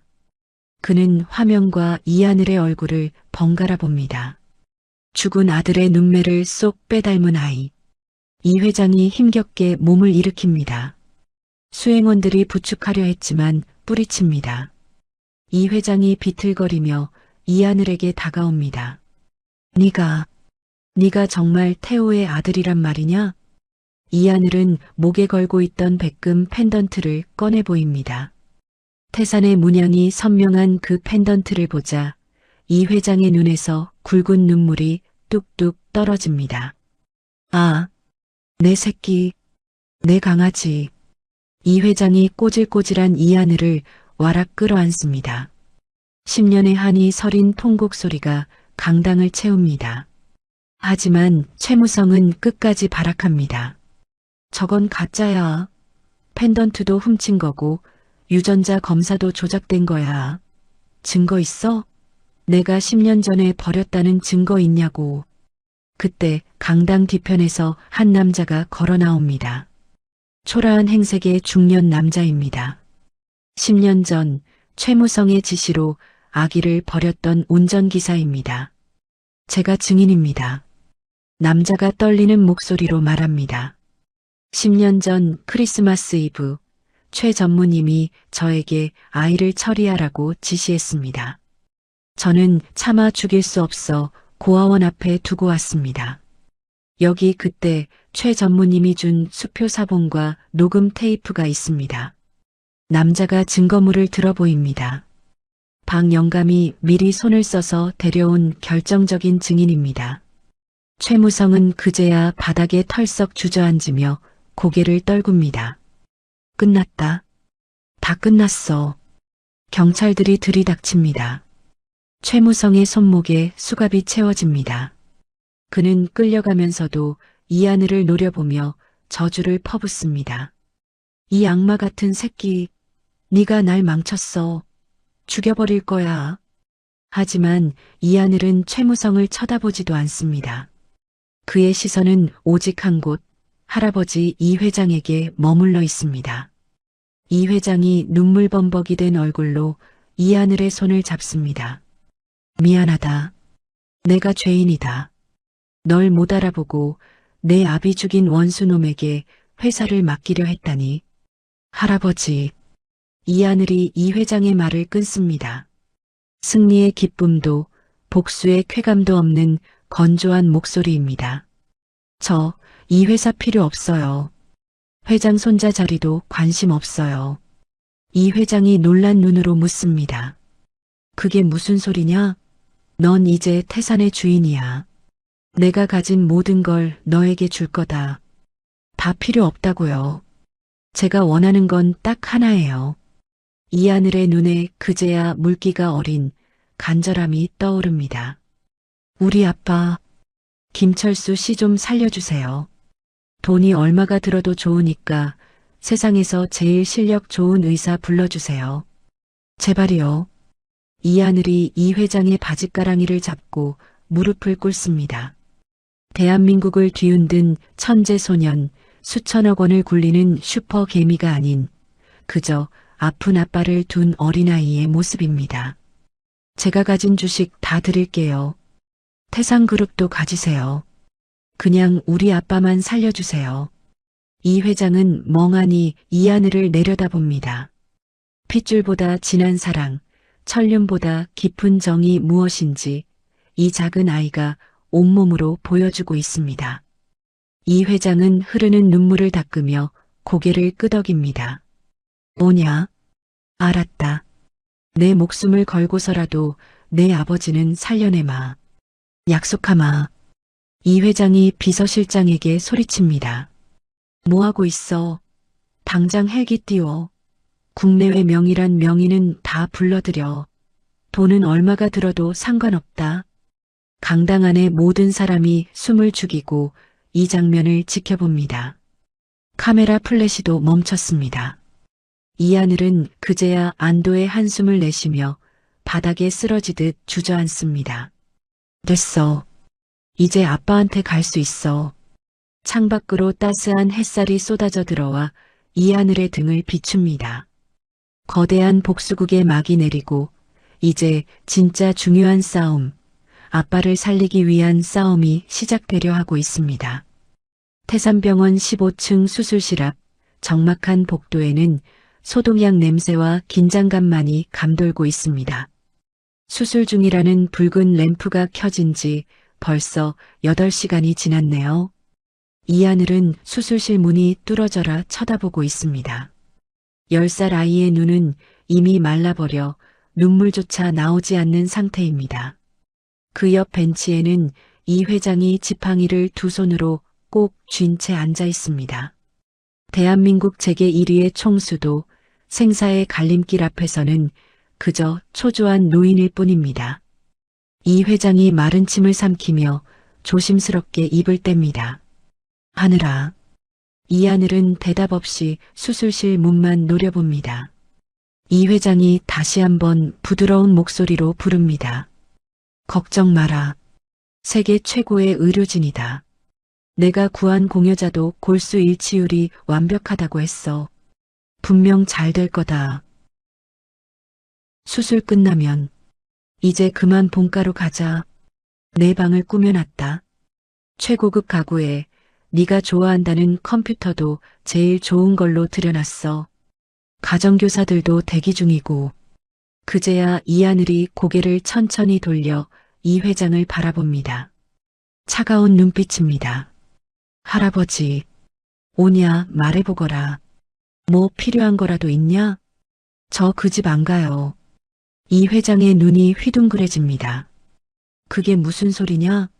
넌 태산의 적통이야. 죽은 내 아들 태호의 유일한 핏줄이라고. 앞으로 이 그룹을 이끌어갈 주인이 언제까지 저런 사람과 살겠다는 거냐? 이 회장은 수술실을 가리키며 탐탁지 않다는 표정을 짓습니다.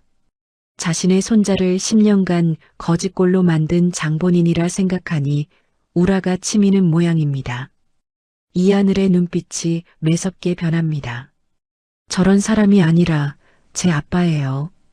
이하늘이 자리에서 일어나 또박또박 말합니다. 할아버지는 제가 태산의 핏줄이라서 찾으셨죠? 하지만 우리 아빠는요, 제가 누군지 모를 때도 아무것도 없는 핏덩이일 때도 저를 지켜줬어요. 자기 밥 굶어가면서 절 먹였고 자기 옷 벗어주면서 절 입혔어요. 이하늘은 주머니에서 꼬깃꼬깃한 휴지를 꺼냅니다. 그 안에는 김철수가 걸어주었던 백금 펜던트가 들어있습니다. 이하늘이 그것을 이 회장의 손에 쥐어줍니다. 이게 태산의 상징이라면 저는 필요 없어요. 아빠가 깨어나면 전 아빠랑 갈 거예요. 하늘아, 넌 아직 어려서 모른다. 가난이 얼마나 무서운 건지, 힘이 없으면 얼마나 비참해지는지. 힘이요? 저 돈 많아요. 할아버지가 생각하는 것보다 훨씬 더 많아요.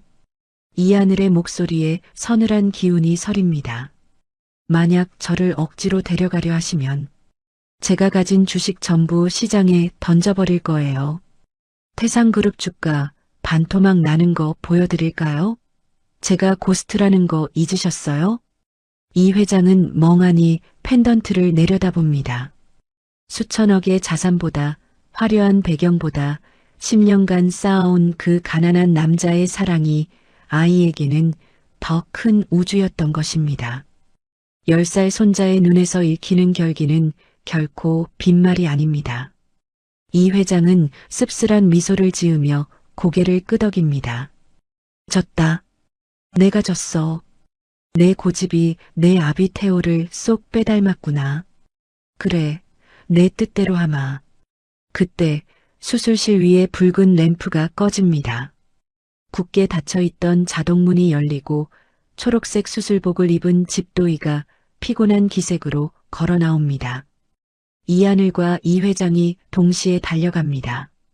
선생님, 우리 아빠는요? 수술은요? 의사가 마스크를 벗으며 환하게 웃습니다.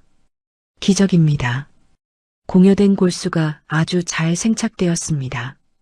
환자분의 살려는 의지가 대단하시더군요. 이제 회복만 잘하시면 됩니다.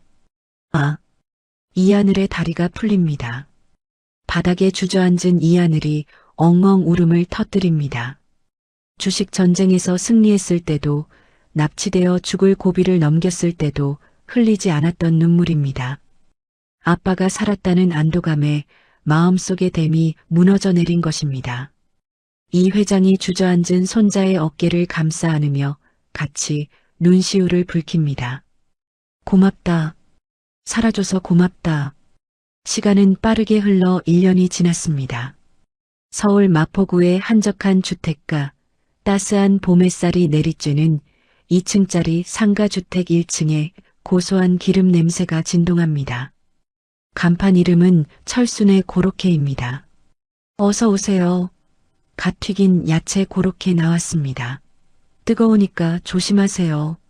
말끔한 셰프복을 입은 중년 남자가 활기차게 소리칩니다. 김철수입니다. 1년 전 죽음의 문턱까지 갔던 앙상한 해골 같던 모습은 온데간데 없고 혈색 좋고 살집도 조금 오른 건강한 모습입니다. 가게 안은 손님들로 발 디딜 틈이 없습니다. 단순히 맛집이라서가 아닙니다. 이곳 사장님이 태산그룹 회장의 생명의 은인이자 손자의 양아버지라는 소문이 아름아름 퍼졌기 때문이죠. 물론 김철수는 그 소문에 대해 그저 사람 좋게 웃어넘길 뿐입니다. 사장님, 여기 꽈배기 5,000원어치만 주세요. 네. 설탕 많이 묻혀드릴까요? 김철수가 능숙한 손놀림으로 꽈배기를 봉투에 담습니다. 그때 가게 문이 열리며 딸랑 종소리가 울립니다. 아빠, 나왔어. 교복을 입은 소년이 들어옵니다. 이하늘입니다. 1년 사이 키가 한 뼘은 더 자라 제법 의젓한 중학생 티가 납니다. 오, 우리 아들 왔냐? 오늘 학교는 어땠어? 그냥 그랬어. 수학 시간에 2차 방정식 배우는데 졸려서 죽는 줄 알았네. 이하늘이 가방을 구석에 던져놓고 갓 튀긴 꽈배기 하나를 집어 입에 뭅니다. 사실 이하늘은 이미 대학 수학과정까지 마스터한 상태지만 김철수의 바람대로 평범한 학생 코스프레를 충실히 수행 중입니다. 야, 손 씻고 먹어. 그리고 뜨겁다니까. 아뜨. 괜찮아, 맛있어. 이하늘이 우물거리며 앞치마를 두릅니다. 아빠, 내가 카운터 볼게. 아빠는 좀 쉬어. 됐다, 공부나 해. 무슨 장사를 돕는다고. 에이, 비켜봐. 나 계산 엄청 빠른 거 알잖아. 이하늘이 김철수를 밀어내고 포스기 앞에 섭니다. 손님들이 힐끔거립니다. 저 아이가 그 소문의 천재 소년이라는 걸 아는 눈치입니다. 하지만 이하늘은 아랑곳하지 않고 밝게 웃으며 손님을 응대합니다. 안녕하세요. 3,000원입니다. 맛있게 드세요.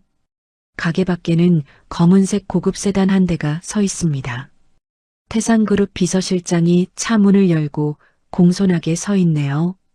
이하늘이 그를 발견하고 인상을 찌푸립니다. 비서실장이 가게 안으로 들어와 고개를 숙입니다. 도련님, 회장님께서 주말에 식사라도 같이 하자고 하십니다. 뭔가 셰프가 도련님 좋아하시는 스테이크 준비했다고. 이하늘은 꽈배기에 묻은 설탕을 털어내며 고개를 젓습니다. 싫다고 전해주세요. 오늘 아빠랑 목욕탕 가기로 했거든요. 스테이크보다 아빠랑 먹는 바나나 우유가 더 맛있어요. 하지만 회장님께서 벌써 한 달째 기다리고 계십니다. 그럼 기다리시라고 하세요. 그리고 저번 달 주식 배당금 들어온 거 있잖아요. 그거 전액 소아암 병동에 기부해 주세요. 제 이름 말고 김철수 이름으로요. 비서실장은 난처한 표정을 짓지만 이하늘의 고집을 꺾을 수 없다는 걸 알기에 꾸벅 인사하고 돌아갑니다. 김철수가 반죽을 하다 말고 다가와 이하늘의 등을 툭 칩니다. 야, 그래도 할아버지인데 한번 가주지 그러냐? 삐치시겠다. 몰라. 난 아빠랑 노는 게 더 재밌어. 빨리 정리하고 가자. 목욕탕 사람 많아지기 전에. 김철수는 피식 웃으며 고개를 젓습니다. 못 말린다, 진짜. 해가 뉘엿뉘엿 지는 저녁, 김철수가 가게 셔터를 내립니다. 두 사람은 목욕 바구니를 하나씩 옆구리에 끼고 동네 언덕길을 걸어 올라갑니다. 동네 목욕탕 탈의실입니다. 옷을 벗은 김철수의 몸은 여기저기 상처투성이입니다. 특히 옆구리와 등에는 흉측하게 일그러진 화상 자국과 칼 자국 같은 흉터들이 선명하게 남아 있습니다. 1년 전 납치되었을 때 마상구 일당에게 당한 고문의 흔적들입니다. 사람들이 김철수의 흉터를 보고 수군거리며 피합니다. 조폭 출신인가 싶어 겁을 먹은 눈치입니다. 김철수는 멋쩍은 듯 수건으로 몸을 가리려 합니다. 하지만 이하늘은 당당하게 김철수의 앞을 막아서며 큰 소리로 말합니다. 아빠, 등 밀어줄게. 이리 와 앉아. 김철수가 탕 안의 작은 의자에 앉습니다. 이하늘이 떼수건에 비누를 묻혀 김철수의 등을 조심스럽게 밉니다. 울퉁불퉁한 흉터들이 이하늘의 손끝에 닿습니다. 김철수가 움찔합니다. 아프냐? 아니, 안 아파. 시원해. 이하늘은 흉터 하나하나를 정성스럽게 문지릅니다. 남들이 보기엔 징그러운 상처일지 몰라도 이하늘에게는 아빠가 자신을 지키기 위해 온몸으로 받아낸 영광의 훈장입니다. 아빠, 응? 이 흉터들 내가 나중에 다 없애줄게. 제일 좋은 피부가 가서 싹 지워줄게. 김철수가 껄껄 웃습니다. 됐다. 남자가 이 정도 흉터는 있어야지. 그리고 이건 훈장이잖아. 우리 아들 지켜낸 훈장. 이하늘의 눈시울이 붉어집니다.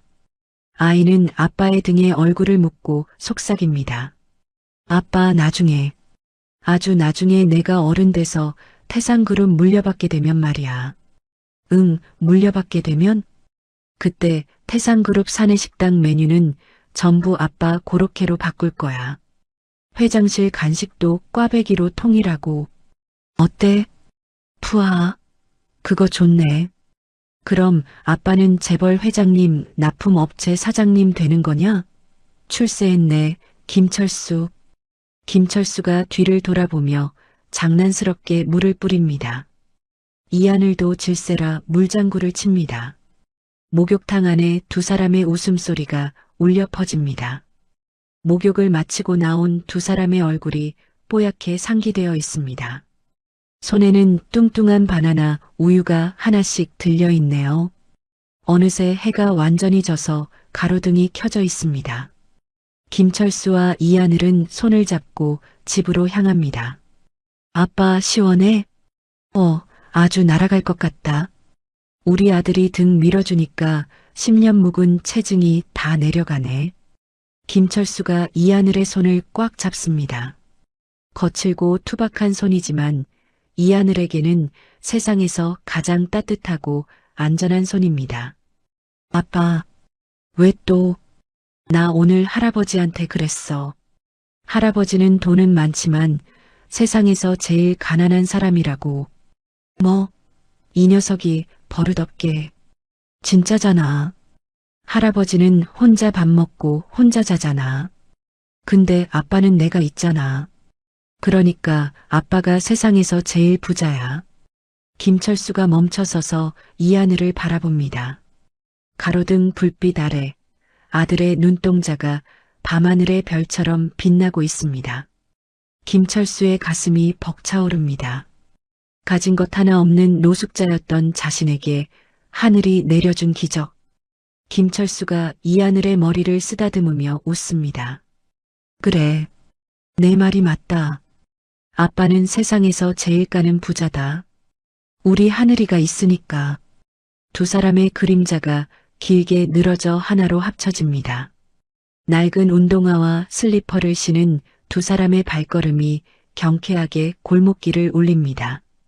한때는 차가운 시멘트 바닥이 전부였던 그들에게 이제는 따뜻한 집과 서로의 온기가 있습니다.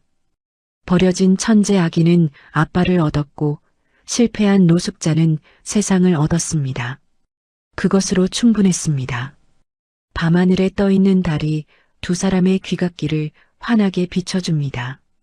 가장 낮은 곳에서 피어난 가장 아름다운 가족의 이야기였습니다. 차가운 서울역 시멘트 바닥에서 시작된 두 사람의 기적 같은 이야기 어떠셨나요? 수천억 원의 주식도 대한민국 1위 기업의 후계자 자리도 가족이라는 이름 앞에서는 그저 종이 조각에 불과했습니다. 피 한 방울 섞이지 않았지만 서로를 살리기 위해 자신의 모든 것을 내던진 철수와 하늘이. 두 사람의 헌신적인 사랑은 우리에게 진정한 불안 통장 잔고가 아니라 맞잡은 손의 온기에 있다는 것을 보여주었습니다. 화려한 회장님 댁 식탁보다 아빠와 함께 마시는 바나나 우유가 더 맛있다는 하늘이의 말처럼 행복은 거창한 곳에 있지 않은 것 같습니다. 아마 두 사람은 오늘도 고소한 고로케 냄새 속에서 서로의 흉터를 어루만지며 세상에서 가장 부유한 미소를 짓고 있지 않을까요? 오늘 밤 여러분 곁에 있는 소중한 사람에게 따뜻한 말 한마디 건네보는 건 어떨까요?